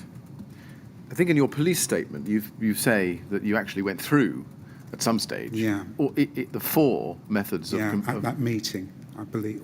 That's why I asked for if there were any minutes of that particular meeting. Right. So let's just try and be clear about your recollection. Is your recollection that there took place a meeting at which the 4 routes to compliance with approved document B were discussed? Yes. Do you remember where that meeting was? It was on site. On site. Yeah. Do you remember whether that was early on in your involvement? Yeah, it was that. As I say, as far as I can recall, it was at that we were discussing the smoke venting system. It was, and as I say, there was a number of consultants there. And the contractor, and I believe that the client was there, or not the client, the somebody from TMO, but I can't be absolutely certain. And we went through that at a stage. Are you sure it was 4 routes to compliance or 3? The reason I ask is because Yeah. No, as I say, there are, as far as there's ADB, desktop study, fire engineering solution, or BR135. or a limited combustibility. Well, that's approved document B. Right. In his oral evidence to the inquiry, Neil Crawford referred to some workshops that he said would take place after design team meetings, and he said that that those would involve building control on occasions. And just for our reference purposes, that's day 11 of the transcript, pages 14 to 15. My question for you, Mr. Hoban, is: do you remember attending any workshops with Neil Crawford? As regards this project, Yes. Yes, indeed, as regards this project, not calc. See, it's hard to distinguish between one and the other because they're meetings that I'm dealing with that particular architect at that time. As I say, so from memory, I can't distinguish between the academy and Grenfell. Right. His evidence was that there was a workshop which took place before Christmas 2014, and then one in the middle of February and late March, early April 2015. Does that trigger a recollection with you? I can't recall. Right. And his evidence is to be found at day 11, page 15, just for our purposes, so we can look back at it. Mr. Lawrence also gave evidence, Simon Lawrence of Ryden, and he said that he could remember building control coming to site and sitting round a table to discuss plans, designs, etc. And again, for our reference purposes, that's day 25, page 166, line 16. Do you agree with that he came to site and sat round a table and discussed plans, designs, etc.? I can't recall. Right. And he also said that the meetings were arranged with building control as a way of resolving issues with the design of the cladding package, day 25, page 169, line 7. Do you remember that? As I say, it would have. We could find out whether that definitely happened by looking at. I would have to sign in to the site. We had a visitor's book, or they would have a visitor's book. But as I say, it's not something that stands out. All right. Well, we'll come to look at each of the site meetings that you had later today in your evidence, Mr. Hoban. And if anything stands out at that stage on this question, the discussion of the cladding, we can pick it up at that stage. In general, do you remember discussing the materials to be used in the cladding system at meetings on site? As I say, with Ben Bailey, the initial meeting, and I may have looked at, as I say, looked at drawings on site. I do recall seeing an elevation and plan drawing stuck on the wall, showing the side rise cavity barriers. Right. Just to be clear, you say with Ben Bailey the initial meeting. We know from the record we looked at yesterday that your first site visit was in late August 2014. Yeah. Ben Bailey didn't become project manager until early February 2015. Yeah. So when you say initial meeting, what do you mean by that in the context of meeting Ben Bailey of Harley? Well, he was in when they came on site, or when the contractors came on site. I believe it was Ryden that arranged for me to meet with him to discuss what they were doing. Now, if we go to point D on page 10, which should be still on the screen, I think it's over it's at the bottom. It's cut off, but I think we need to go right to the bottom of page 10. We can see the question: did you ever request details of the materials which were proposed to be used as part of the exterior re-cladding? If so, when and to whom did you make that request? And if you go to page 11, we can see the answer. Because we looked at earlier on this morning. Yeah. I'll just repeat it back because I want to ask some detailed questions about what you say. You say the details were submitted in the initial submission. I also discussed the material with the Harley's engineer, who had informed me that the cladding system had been fitted to many buildings throughout England and Wales, to buildings of a similar height and construction. And just for reference purposes, you say the same thing at paragraph 66 of your first statement. We don't need to go back to that. No. Can you remember who the Harley engineer was? He was introduced to me as the Harley engineer. Who was? The person I met was, so I believe I describe him in my police statement as a young person in mid-20s to late 20s. Right. Would that be Ben Bailey? I believe so, but I can't be certain. What led you to think that he was an engineer? That's how he was introduced to me. Who introduced you? That would have been the contractor, I believe, Simon Lawrence. Right. Not Simon Lawrence, Simon O'Connor. Simon O'Connor. He was the project manager at that time. at that time. Yeah. Did he use the word engineer? That's the word. I as I say, Right. that was my understanding of his role. When you say I also discussed the material with the Harley's engineer, was that on one occasion or on a number of occasions?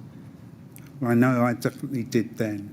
It may have come up in conversations at other times. What materials in particular do you remember discussing with Ben Well, Bailey? I asked. I'm sorry. Excuse me.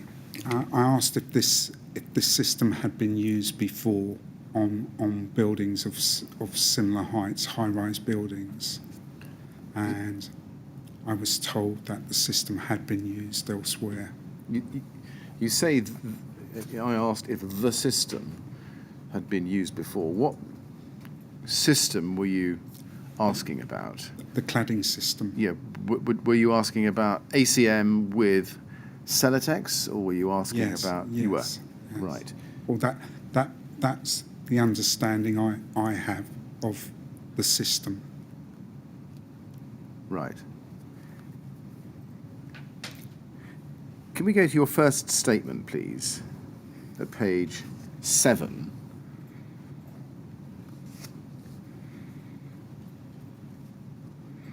And under the question at paragraph 64, you're asked what advice or information was available and what assessments were made about the components that comprise the exterior of the building, their fire safety, fire resistance, and compliance with safety standards, including information or advice from manufacturers of relevant components. And at 65, you say, I was provided with initial drawings and details and discussed the works with the architect and his specialist consultant dealing with fire matters. I also had a brief discussion with the engineer from the contractors installing the cladding system to the exterior of the building at the commencement of the works to the exterior. Now, just focusing on that, we'll come to paragraph 66 in a moment.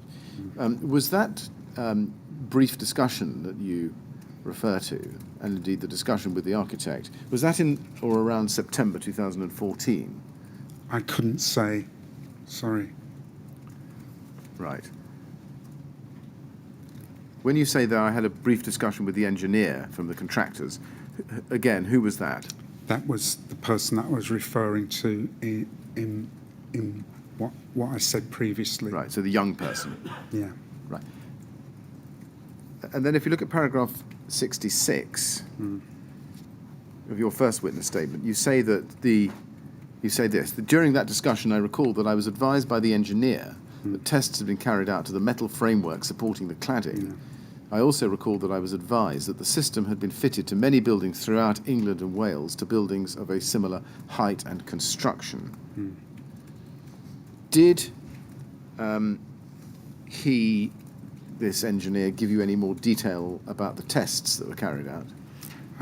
We were talking about proof testing of the fixings. What relevance would those tests have to compliance with B4? Not with B4, but with structure, so that the Right. cladding system doesn't come off the building.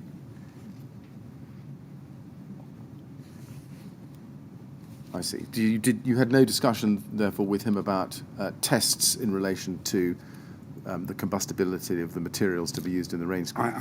As I say, I don't recall that, but or whether that happened or not. But I sort of the thing that stood out was for me when writing this was we talked about proof testing the framework, because we looked at the fixings, as I say, because that was the stage of works at that particular time.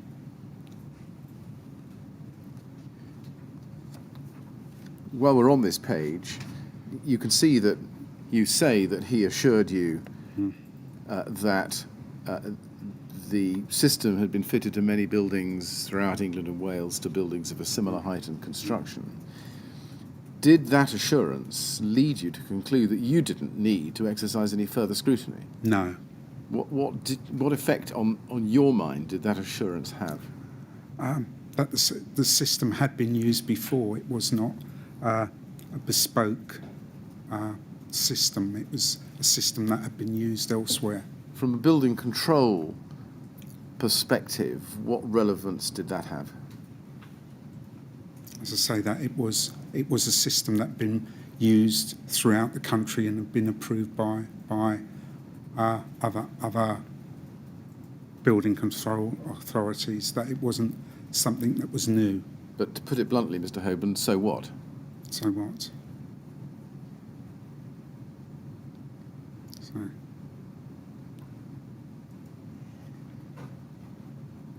Sorry.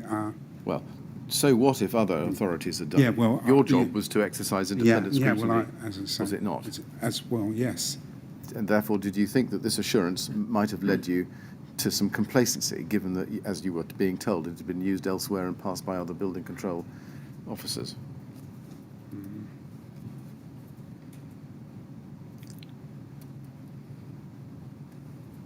I don't know whether complacency, it gave me an assurance that the system had been used elsewhere.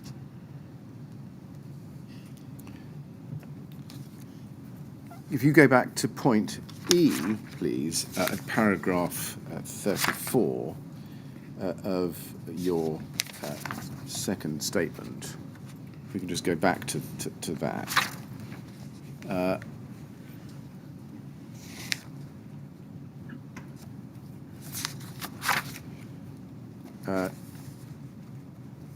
You say, in answer to the question, did you request sight of any fire test reports in relation to the cladding? Answer, no.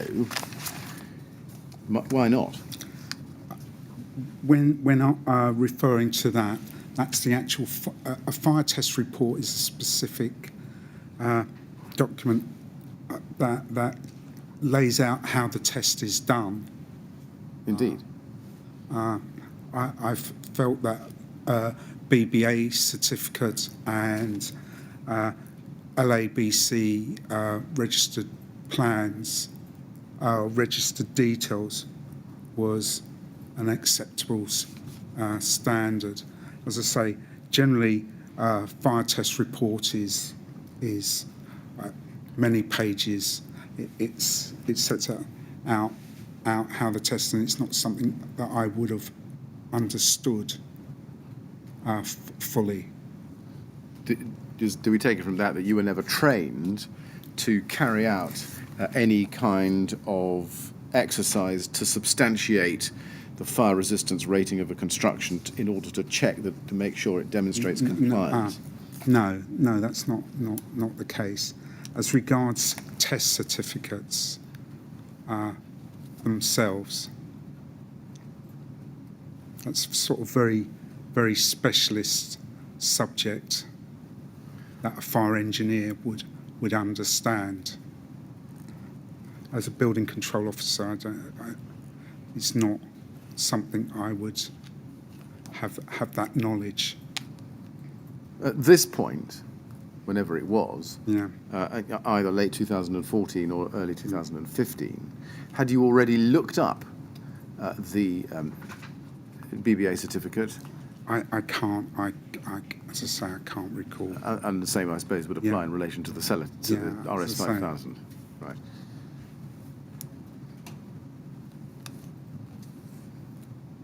you also, I think, failed to ask for, or didn't ask for, comprehensive details of the cladding system, including the crown, did you? We got some details, but not comprehensive details. Right.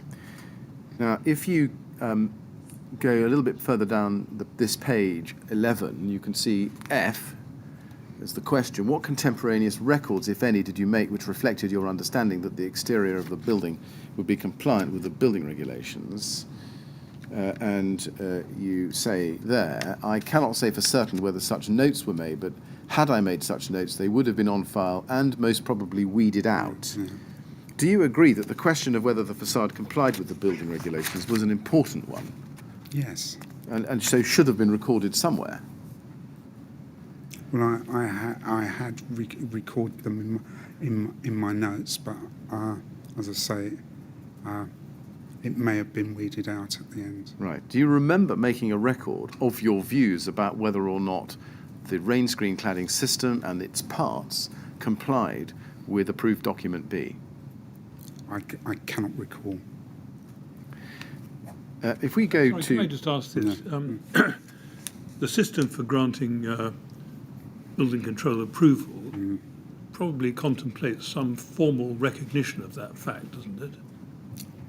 And you approve the full plans application or whatever it might be. There's no actual requirement to get the plans approved or fully approved. They make an application and you can build. It's not a requirement of the regulations that you actually get full written approval. Well, I'm just wondering whether there ought not to have been some formal record of the fact that you were satisfied that the exterior would comply with the regulations. There was, we didn't have in place.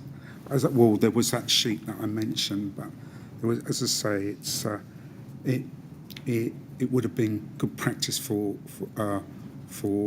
the contractor to do that, but it's not a requirement of the regulations. I couldn't say you must get formal approval. Well, I see that, but I was just looking at it from your point of view, whether the building control officer wouldn't need to record in some formal way his satisfaction with something as important as the As I say, that. It would have been on that sheet. I mentioned all in my notes. All right, thank you. Yes, Mr. Willett. Mr. Hoban, can I ask you to go to RBK 3033934, your first statement, and go to page 8 within it to paragraph 67. This is at the top of that page. And you say, I also looked up information on the insulation. And then you say in the third line, I was also advised at the initial meeting on site by the specialist consultant that the cladding would comply with the standards set out in approved document B. And I just want to show you what you then say in your second witness statement about that. Can we please have your second witness statement up at page 14? I'm sorry to jump around between your two statements, but I think it's important you see what you do say there. And in paragraph 40, the question is, with reference to para 65, please state. Sorry, where are we? Sorry. Page 14. Yeah. And at the top, it says, under para 40, with reference to para 65, that's the statement I've just shown you, please state.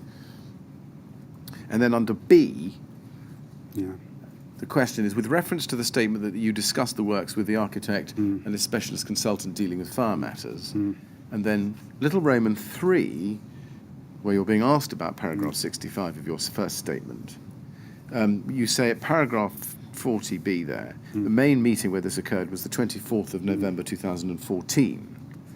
Yes? Yes. Now, you say, I think, that the specialist consultant was employees from Max Fordham, Exover, and Siderize. You see that? Yeah. And you can't recall the specific individuals. Yeah. Is it your evidence that those three companies were represented at a meeting on site on the 24th of November 2014. There was a number of people there. I can't actually recall. That's why I asked for records of who those persons were at that particular meeting. Right. Now, Exova didn't go to site in 2014. Didn't they? So would you be prepared to accept that you're mistaken about Exova's presence at that meeting? Correct, then. Now, Mr. Ashton of Exova gave evidence, and he said, and this is day 17, page 121 at page 12, in answer to questions from Ms. Grange, that he categorically didn't advise you or anyone else from RBKC Building Control that the cladding would comply with the standards in approved document B. That's what he said. Do you accept that you weren't given any assurances of that kind by Exova? As I say, it was my understanding that there was somebody from Exova there. It certainly wasn't Mr. Ashton, because I know Mr. Ashton. I worked with him when I first went into local government. So who else from Exova do you recall? Well, I knew Mr. Pearson. Right.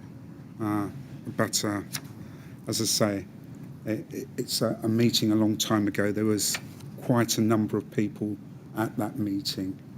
And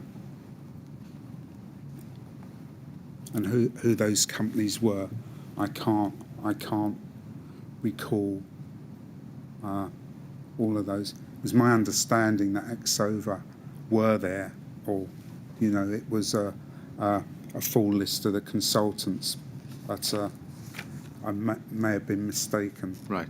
That's my memory. Who else would the specialist consultant have been then? Sorry.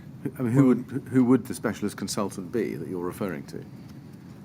Dealing with fire matters that you referred to. Well, as I say, dealing with the cladding and the insulation. Sidewise are a company. I don't know whether, as I say, whether they were there. As I say, I was, and Max Fordham would have been dealing with the insulation, or would have had an input into it. Well, let's see if we can just get to the bottom of this a little bit more closely. Could you please go to MAX 404666, please, and just look at page 1. This is the first page of an email chain, and if we look at page 1 at the bottom, we can see that this is an email exchange between Matt Smith of Max Fordham and Claire Williams of the TMO on the 24th of November 2014. And this is then sent, replied to by Claire Williams the next day, as you can see from the top email. And in the email from Matt Smith, he says, "Evening, Claire 1. We had a meeting this morning with Building Control regarding the proposed smoke extract system with Ryden, JS Wright, Studio E, and the smoke extract system supplier, PSB." You see that? Yes. Now, the email doesn't say that Siderise was there. No, well, do you think you might be mistaken about that? I may have. As I say, there was a number of people, quite a number of people at that meeting. You can also see, and we can look at the whole of the email if you like, but you can see that the meeting was about the AOV system, the smoke extract system, and not about the cladding. Cladding was brought up at that meeting. It may have been brought up, but it wasn't the subject of the meeting, was it? No, it wasn't. It wasn't. And if we go to the notes on Accolade, this is at RBK 30524778. At page 5, please.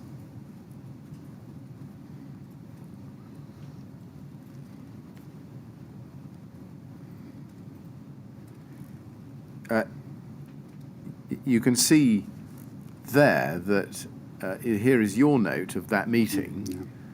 Notes, meeting on site with myself, Paul Hansen, and various persons from the design team to go through their proposals with particular regard to the fire strategy for the scheme, see below. And then there's an email that's cut and pasted into this document. Hi, Paul, further to our telephone conversation regarding the proposed AOV system at Grenfell Tower, I'd like to meet with yourselves to present the proposed design. and it's from David Bradbury at JS Wright, as you can see. So looking at that again, it's right, isn't it, to think that the subject matter of the meeting was the AOV system and not the cladding? Yes, but as I say, that was the principal point. We did.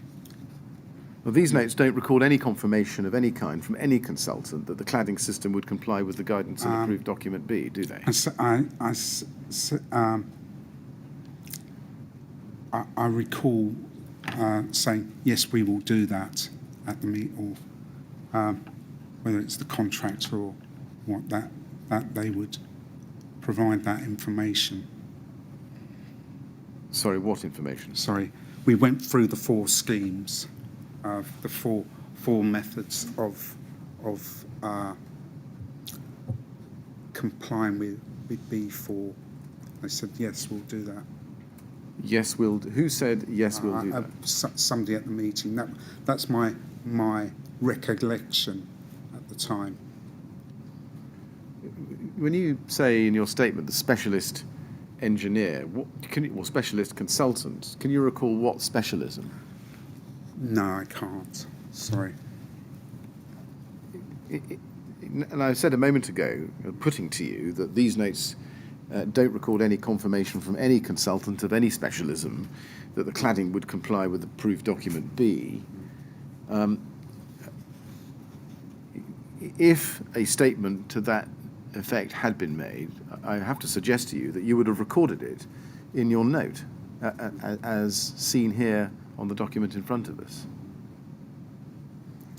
That's my recollection at the time. I didn't put it in the note. Right. Are you quite sure it was the 4 routes to compliance as opposed to 3? The 4, as I mentioned, those are the 4 mentioned in approved document. The reason I ask is because the BCA guidance that came out in June of 2014 referred to 3 routes of compliance, and it was only in the revision 1 in June of 2015 that there were 4 options referred to. So, could we have a look at the approved document, please? Yes, indeed. CLG.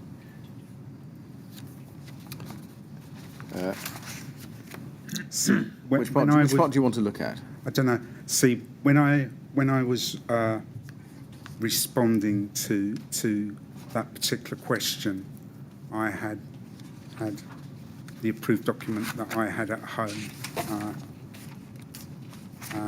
and whether that was the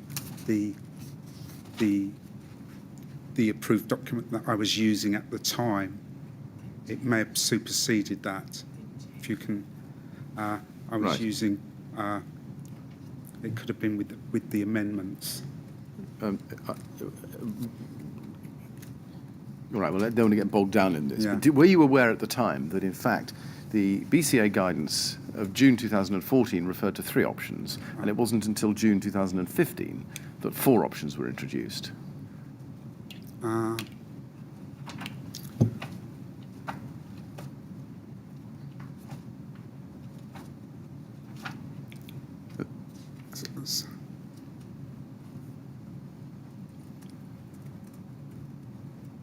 If that's the case, that's the case. Okay. As I say, I can't recall when those amendments. Obviously, when the amendments come in, we look at them. But as documents progress, I wouldn't be able to say yes, that's on that particular date. That's on that particular date as regards to approved document B. Right. Now,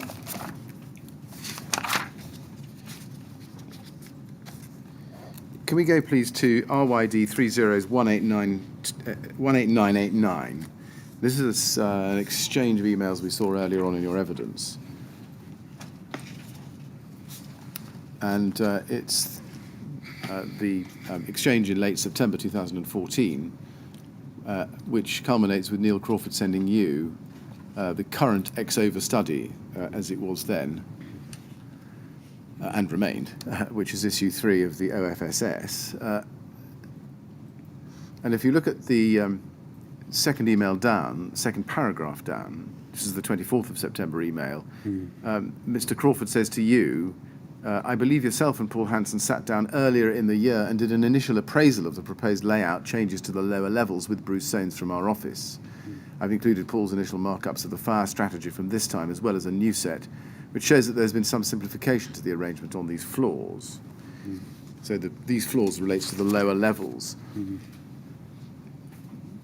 Now, when you describe the purpose of that meeting as being to discuss the fire strategy for the scheme, do you mean the fire strategy for the lower 4 floors, which then became the outline fire safety strategy prepared by Exova? Could you repeat that? Sorry. Yes. At this time, let me put it slightly differently, were you focusing on the fire strategy only for the lower 4 floors? No, it would have been the whole building. Right.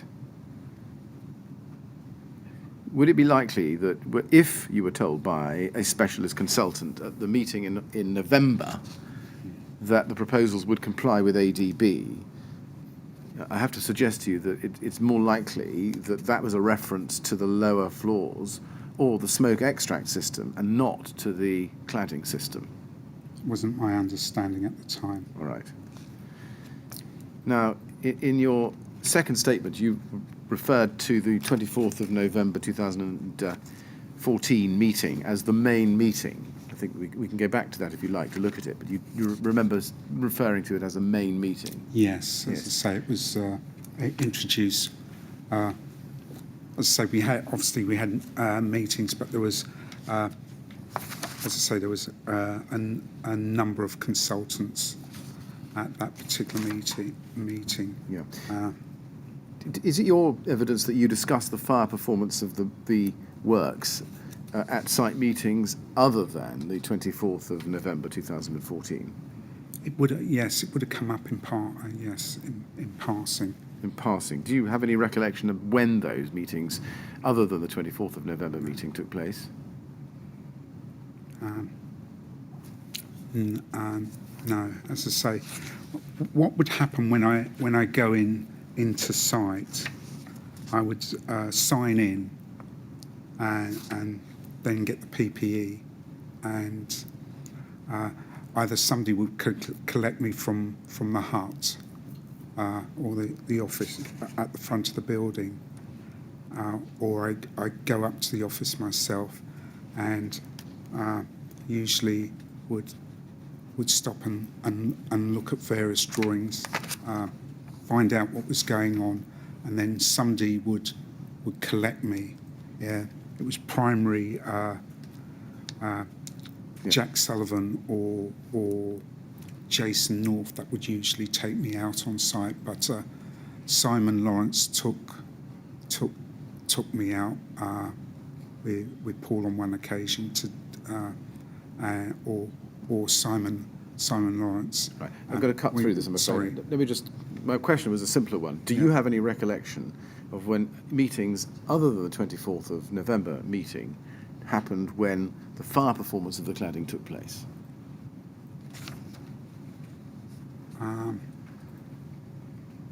I can't give you specific. Right. Do you remember having any discussion at all about the fire performance of the cladding system specifically?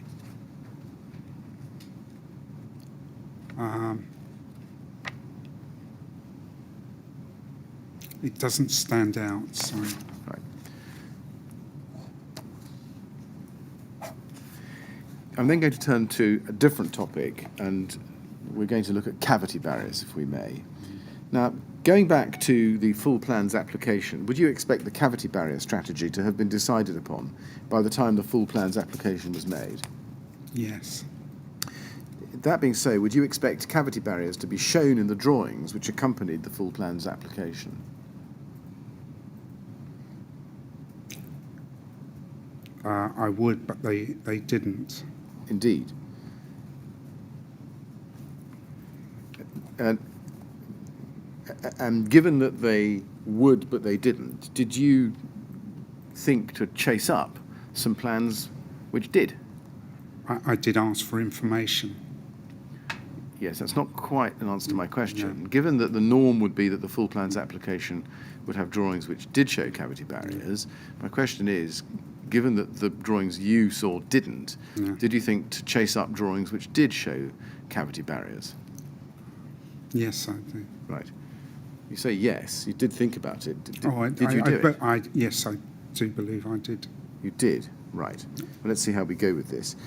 In the early part of 2015, do you remember that you were provided with some further drawings, further to those you'd been shown in September and November 2014, showing the location of cavity barriers? Do you remember that in general? I got some details. Yes, and I'm going to take you to true drawings and then ask you some questions at the end. So let's start with the email we saw before this morning, RYD 3034134. This is Neil Crawford's email to you of the 6th of March 2015. I say it's to you, it's to Paul Hanson, but it's copied to you, and it enclosed or attached some drawings, as well as the Harley spec that we looked at earlier this morning. And you can see that Neil Crawford, had received these drawings from Kevin Lamb, working for Harley, on the 3rd of March. You see that just below it. Now, one of these drawings was C1059201 Rev D. And we can find that at RYD 3034136. Can we just go to that?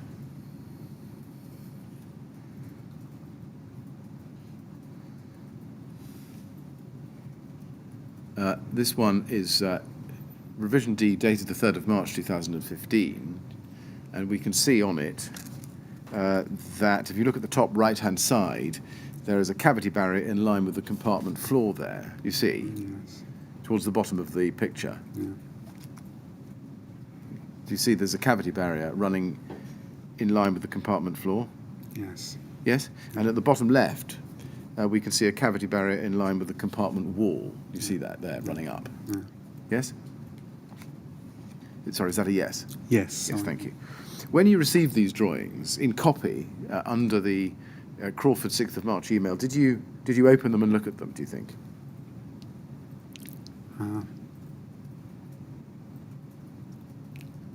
I can't recall. I may have. Right. As I say, I can't. I believe I would have. I can't say for certain. Right. Was the 6th of March 2015 the first time, do you think, that you had been provided with details of the cavity barrier strategy for the external wall?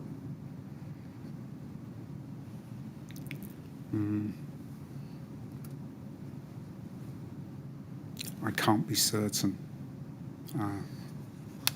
Did you actually study this drawing, do you think, or something like it, which showed cavity barriers in these positions? There was a number of drawings sent to me with some sections as well. I think the question was in relation to fire times on the fire breaks, wasn't it? Is that correct? Well, we'll come to that. If you on the assumption that you did look at what you were sent, did you notice from this drawing that there were no cavity barriers indicated at the head, jamb, or sill of the windows? It was my understanding that the framework supporting the windows would act as the cavity barrier. Well, let's look at a different document, SEA 402499. This is an email sent to you later in March by Neil Crawford, and he sends you a typical bay drawing. Again, we can see the cavity barriers in line with the compartment floor and walls, can't we? Yes. And looking at this one, did you notice that there were no cavity barriers indicated at the head, jamb, or sill of the windows? It was my understanding that the framework supporting the window would act as a cavity barrier. What was the basis of that understanding, Mr. Hoban? If you look at Approved Document B, it calls up that steel framework over a certain thickness can act as a cavity barrier. Yes, I say I don't want to argue with you, but that's right, isn't it? Only if it's made of a particular material, Metal. like steel. Steel, yes. Yeah, steel, not aluminium. Yeah. My understanding it was steel. Yeah, not aluminium. Not No. So given that these were not steel, how could they have acted as a cavity barrier? My understanding that it was steel. Who told you that? I can't say. It was always my understanding that the framework supporting the window was of a thickness of steel that could act as a cavity barrier. Well, it could as a matter of theory under ADB. My question is, did you ever see any drawing, any plan, any note, or have any discussion about, let me finish the question, please, about steel being the material used in those positions to act as a cavity barrier? That was, as I say, my understanding. But I want to get to the bottom of the source of your understanding. I can't answer that. I can't recall. Right, but it's right, isn't it? I think you have to accept that there isn't a single drawing, certainly that you were ever sent, that showed that steel was to be used in that location. If we look at the sections, some of the notes was always, as I say, if we look through the sections that were sent to me,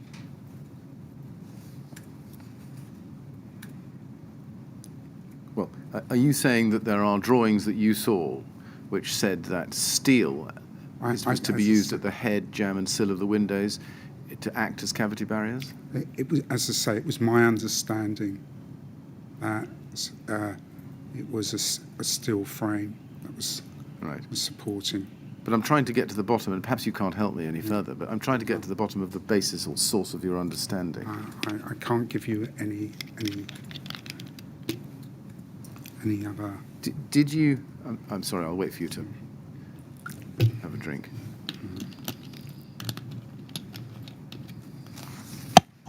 Sorry.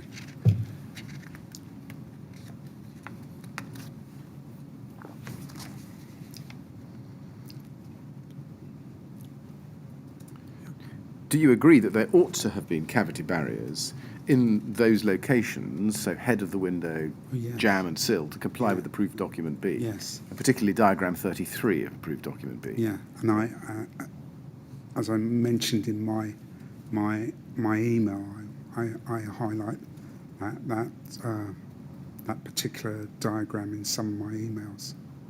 Well, we'll come to that.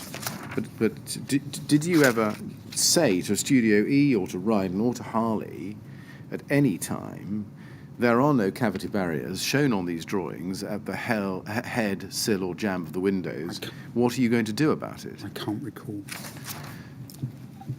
Did you ever discuss the cavity barrier strategy with Mr. Crawford on site? As I say, I can't recall, sorry. Did you check on site to see if cavity barriers were installed around the windows? When I went to site, the windows were generally in. They were either not in or they were in and covered in. That's yes. And my question is: did you ever make a check to see whether cavity barriers had been installed around the windows where they were already in? I couldn't see.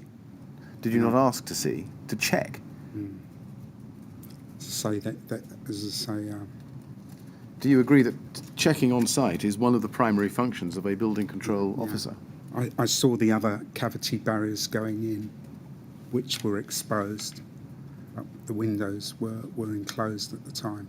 Did you not ask for a window to be removed so you could check what was behind it to make sure that the window opening, as an opening under diagram 33, was adequately protected by a cavity barrier? I didn't ask. Why? I saw the other ones, and I saw the other works going on inside the building, and they were doing the fire stopping in the other areas and in the cavity barriers, and I just felt at the time I didn't ask. in hindsight, yes, I can see that I should have, but at the time I didn't consider it necessary. Did you give conscious thought to whether it was necessary and decide that it wasn't, or did you just not No. consider it at all? I perhaps didn't consider it at all at that time. As I say, I saw the other works going on, which I was happy with, and I saw the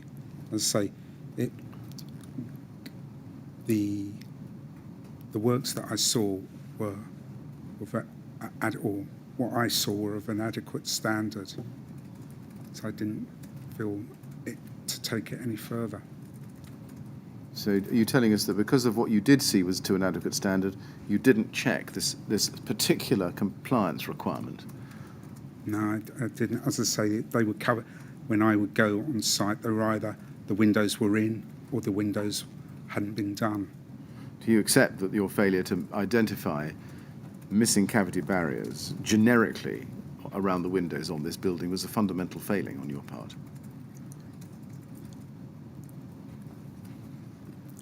I should have checked. As I say, I saw the other ones.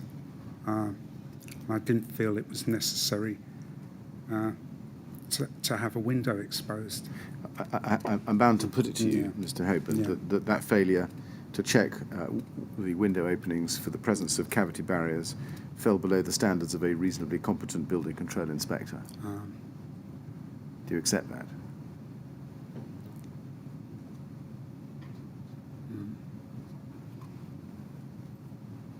As I say, in hindsight, yes, but I didn't see it as an issue at the time.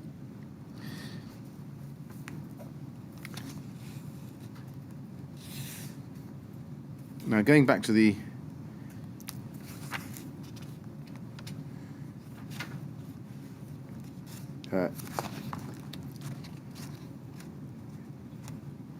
question of steel, can I just show you one drawing? HAR 406598, please.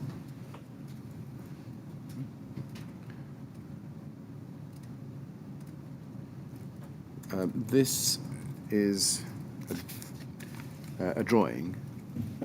There's an email, actually, in the first instance,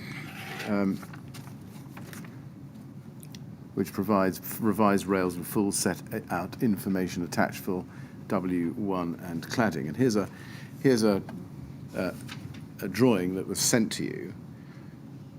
And that shows, if we look at L10, I'm afraid it's going to have to be blown up, but if you look at the right-hand side of this drawing, and it may be difficult to see it, you can see on the right-hand side, perhaps it's too difficult to see, that the framework is composed of aluminium. It's item L10, and it may not be easy to see it, but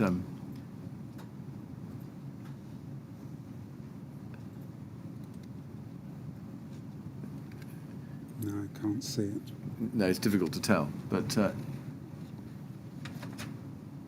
if you, it is difficult to tell. But if you can, would you accept? I think this much that the drawings you were sent showed that the framework was aluminium and not steel. Sorry, I can't see it. Perhaps we should scroll down to the bottom of the drawing. Ah, okay, right here now. we go. Yeah. Now, what I want to look at is the right-hand side with item L10. If you go down a bit further, there it is. You can see L10, PPC aluminium louvre with apertures and new double-glazed PPC aluminium central. You see that? Yes. No reference to steel there at all. If you checked this drawing, you would have realised that the framework was not steel but aluminium, wouldn't you? No, that's referring to the window.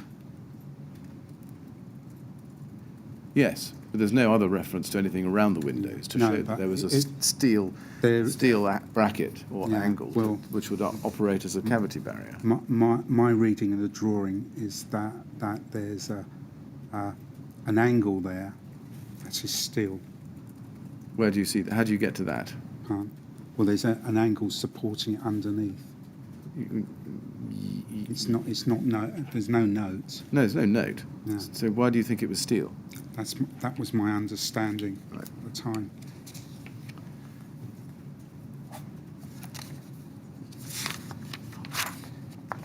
Did you ever have any discussion, or did you ever check, either by looking at drawings or discussions on site, about whether there were cavity barriers installed at the junction between the crown and the cladding at the top? I looked at that, and my understanding of the requirement for cavity barriers, it wasn't required under that particular aspect, What was the reasoning that led you to that because conclusion? it wasn't a concealed space. I see. So the crown wasn't a concealed space. Yeah. I see. And But it was- and it describes in the table where they're to be provided, and it doesn't call up that particular area.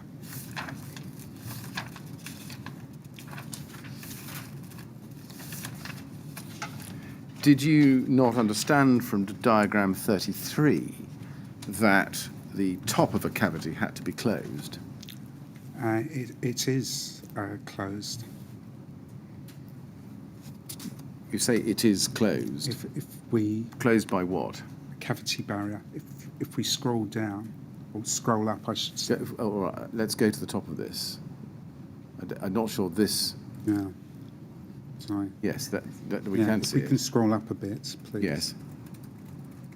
Which bit are you referring to? That Sorry, if we can we scroll up a bit more, please? I think you mean scroll down. Do I'll you? scroll down. Sorry. Right. Right. My understanding was the cavity barrier at the head would act as that.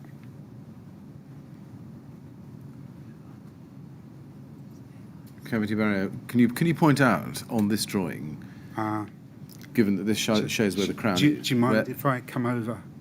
Well, can you describe? No, Oh, I right. don't think we can Oh, do right. that. Where the roof is, there's a cavity barrier directly above the window head at roof level. I see. Are you referring to the small cross-hatched box Yes, immediately above the window? yes, And you say that is that closes the space adequately for the Yeah. purposes of diagram 33. Is that what you're saying? That's yes. Right, I follow. And was that a decision or conclusion you reached at the time when looking at this drawing? Yes, I follow. I believe so. I'm now going to turn to a different topic, or a subtopic of cavity barriers, which is the question of the type of cavity barriers used at Grenfell Tower. And I want to begin with your exchanges with Studio E about that subject in March 2015. Can we start with SEA 50252? This is an email addressed to Paul Hanson from Neil Crawford, copied to you 6th of March 2015. And it's the one we've now seen, I think, 3 times this morning in the course of your evidence, because it encloses the diagrams and indeed the Harley spec as well. And he says, this reminded me of another issue, and again, I've read this to you before, but I'll go back to it. Where we are overcladding, what fire rating do we need to allow for within the wall build-up between apartments, see below, and attached? Now, we can see here that Neil Crawford was going straight to Paul Hanson rather than raising a query via you. And that was contrary to your request at the beginning of your involvement, as we saw yesterday. Was that quite... Sorry, you wanted to say something. Yeah, sorry, no. My question was that quite a common occurrence on this project? No, it happened from time to time because, again, there were times where I wasn't available and maybe they had difficulty contacting me. As I say, I was tending a couple of hospitals at the time and also looking after my mother. So there may have been times where it was difficult to get in contact with me. So, Did you think that this was something about the external wall construction, say the cladding system, or something about internal walls? In other words, walls between compartments. I think there was some confusion. They used the word fire breaks, and the approved document goes on about cavity barriers and fire stopping. Indeed. And that's where I believe there was some confusion. Just focusing on this email, when you received it, where Neil Crawford states the issue, it's a simpler question than that. Did you think this was something to do with the external wall construction or something interior to the building?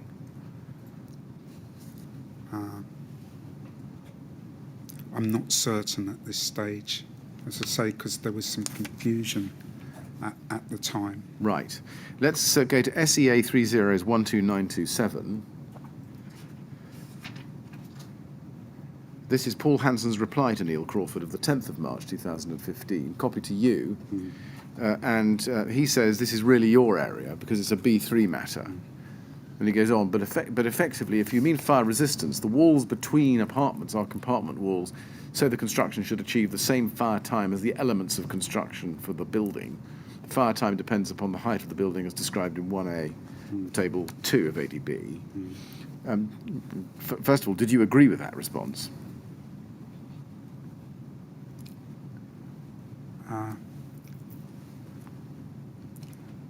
I think Paul was just giving them guidance to. He was referring to a particular area, but I still believe there was some confusion in the answer. All right, but as far as the answer goes, did you, in your own mind, did you agree with it? As regards fire times for the building, yes. Yes, okay. You can see from this that it was being put onto your desk as a B3 matter. Yeah. From that, and we can then see Mr. Crawford's reply the next day at SEA 50260. This is the 11th of March 2015 now. And he then makes it clear in this email which we are waiting for. You say, hi, he says, "Hi, Paul, John."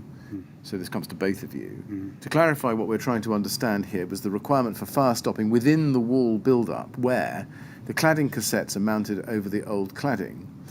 Are you saying these should mirror the internal compartments, i.e. 60 minutes and 120 minutes, 60 minutes horizontally at floors? Now, following that email, did you now understand his query to be relating to fire stops or to cavity barriers? What did you think? At the time, I thought it was to do with fire stopping. Right. At that time. Why was that? I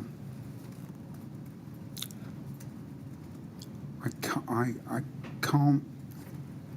I think my understanding was that it was fire stop or fire stopping inside, or it was.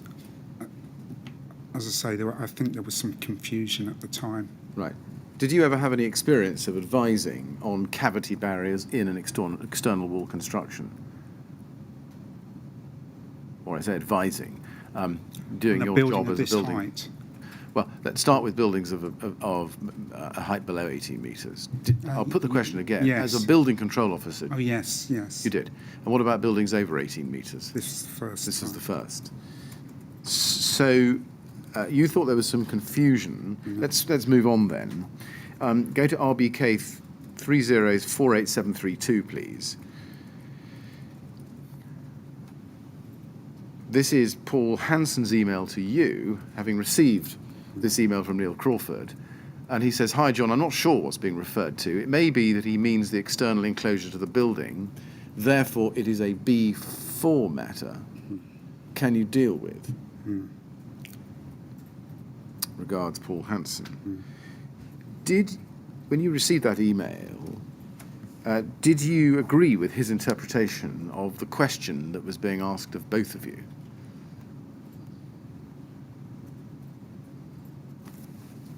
Sorry, could you repeat the question? Yes, when you received that email, where he says it's a B4 matter, did you agree with him that it was a B4 matter? At that time, I felt it could have been a B3 or a B4 matter, I believe. Right.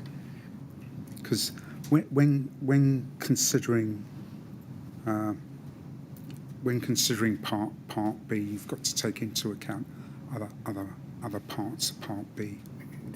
Were you clear in your own mind about what Neil Crawford was asking by this point? No, I don't think I was.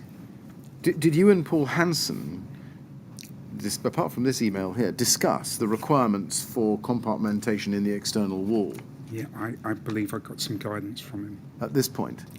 at this point or soon after. Right. Was that guidance in writing or on the telephone or Verbal. meeting? No, it would, but Paul and I would have discussed it in the Right. office. Do you remember what he told you?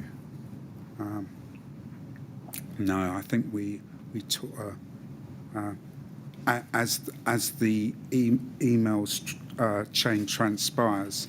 I asked for one standard, then I agree for a standard of 30 minutes. Right. Just as a side question, Mr. Crawford in his evidence suggested that this issue had been discussed on site before the 3rd of March 2015. Do you recall that? I don't recall. No. Right. Can we move on then to SEA 30122953?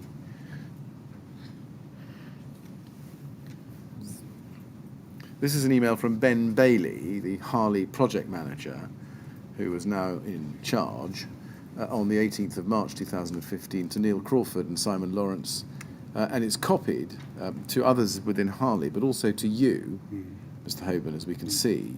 And he says, the firebrake supplier, and this is to Neil Crawford, "Hi Neil, the firebrake supplier, who it seems was involved with Grenfell at the specification stage, has made a comment, and I'd like to clarify what firebrakes are required.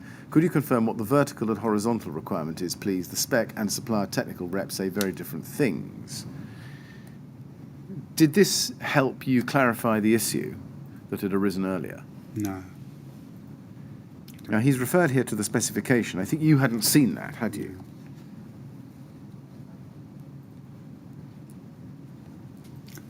No, I don't believe I had. Did you ask? I don't think we've seen you do this, but I don't think you asked to see the specification at that point. No. Why is that? I as I say, I may have just read. I was copied in on it. I just read it and. Right. We can then see that this is discussed. There's an email at SEA 30122963. If we go there, please. This is an email from you to Neil Crawford on the 20th of March, so 2 days later after Mr. Bailey's question, which he'd copied you in on.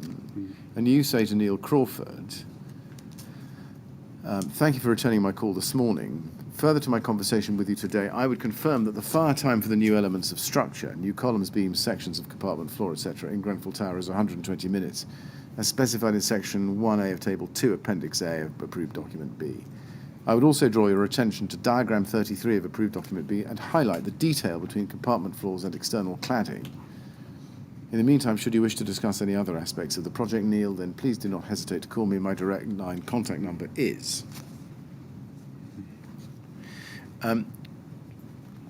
In the first part of that email, you've referred to his returning your call that morning of the 20th of March 2015. Can you recall what you discussed during that call? No, I can't. Sorry. Did he clarify for you that the query was about cavity barriers as opposed to fire stops? Maybe. I can't be certain. Right. Now, you refer here to two things, don't you? You refer first to the fire time for new elements of structure, which had to be 120 minutes for Grenfell Tower. Was that what you discussed with Neil Crawford that morning, do you think? It was perhaps one of the items, but I can't be certain. All right.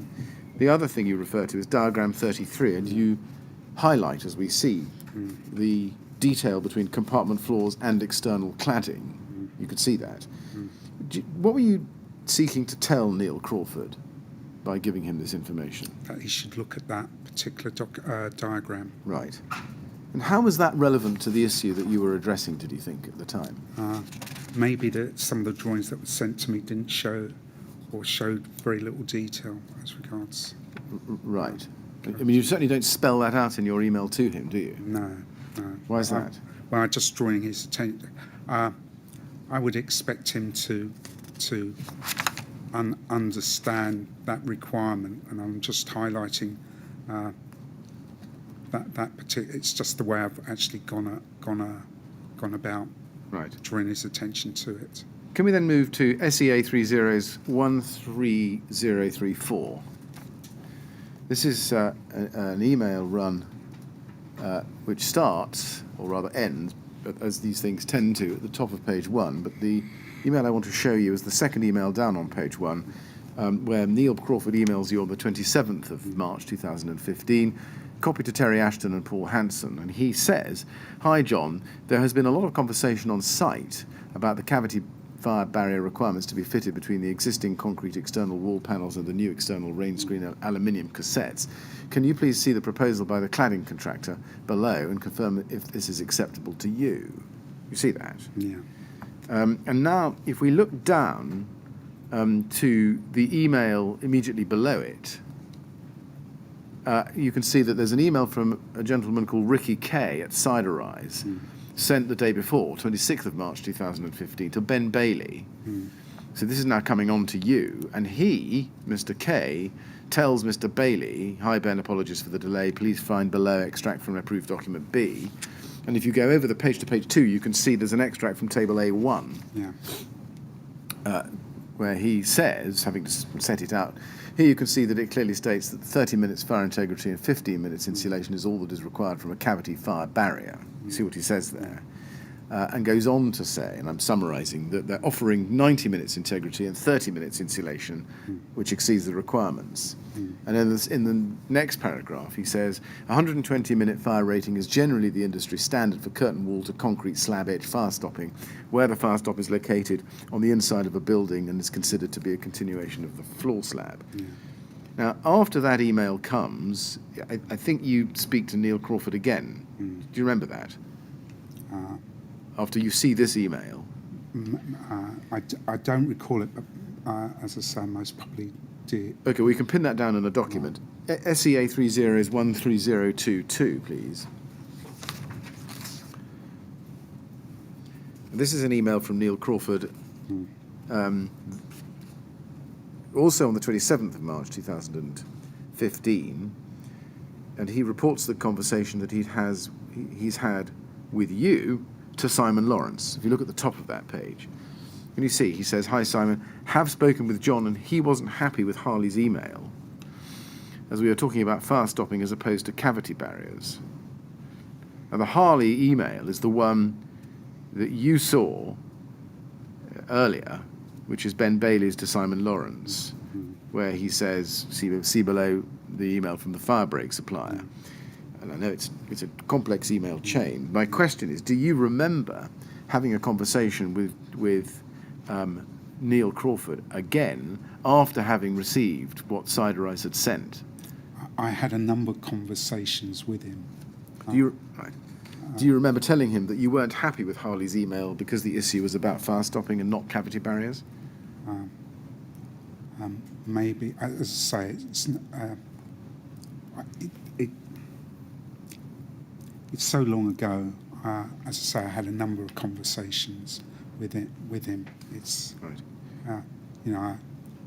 It looks on the face of these emails that, as at the 27th of March, your view was that fire stops were required in the cladding and that those should be 120 minutes. I think there was, as I say, there was still some confusion. I think they used the word fire breaks, or there was some confusion. And then I went and had a conversation with Paul, and we had some other drawings sent to us. And then that's a later stage. We got to the end of it, because I think there's some more emails that come. There are. We're going to go to them, although it'll probably be after lunch. But just to be clear about this, are you saying that you had a conversation with Paul Hanson at this stage, late March 2015? I believe I did. We had discussions.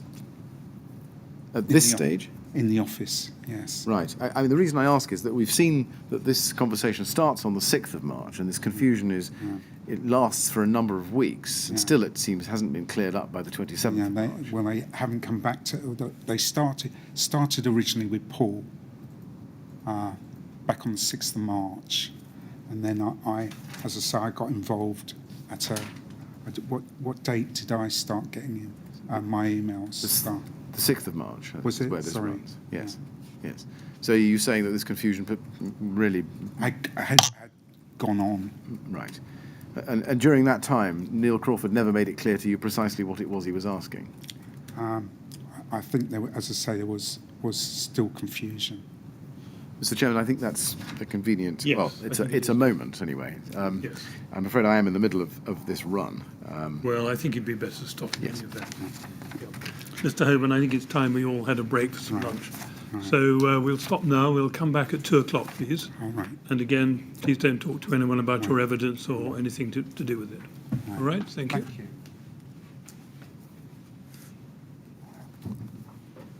Right, thank you. Thank you.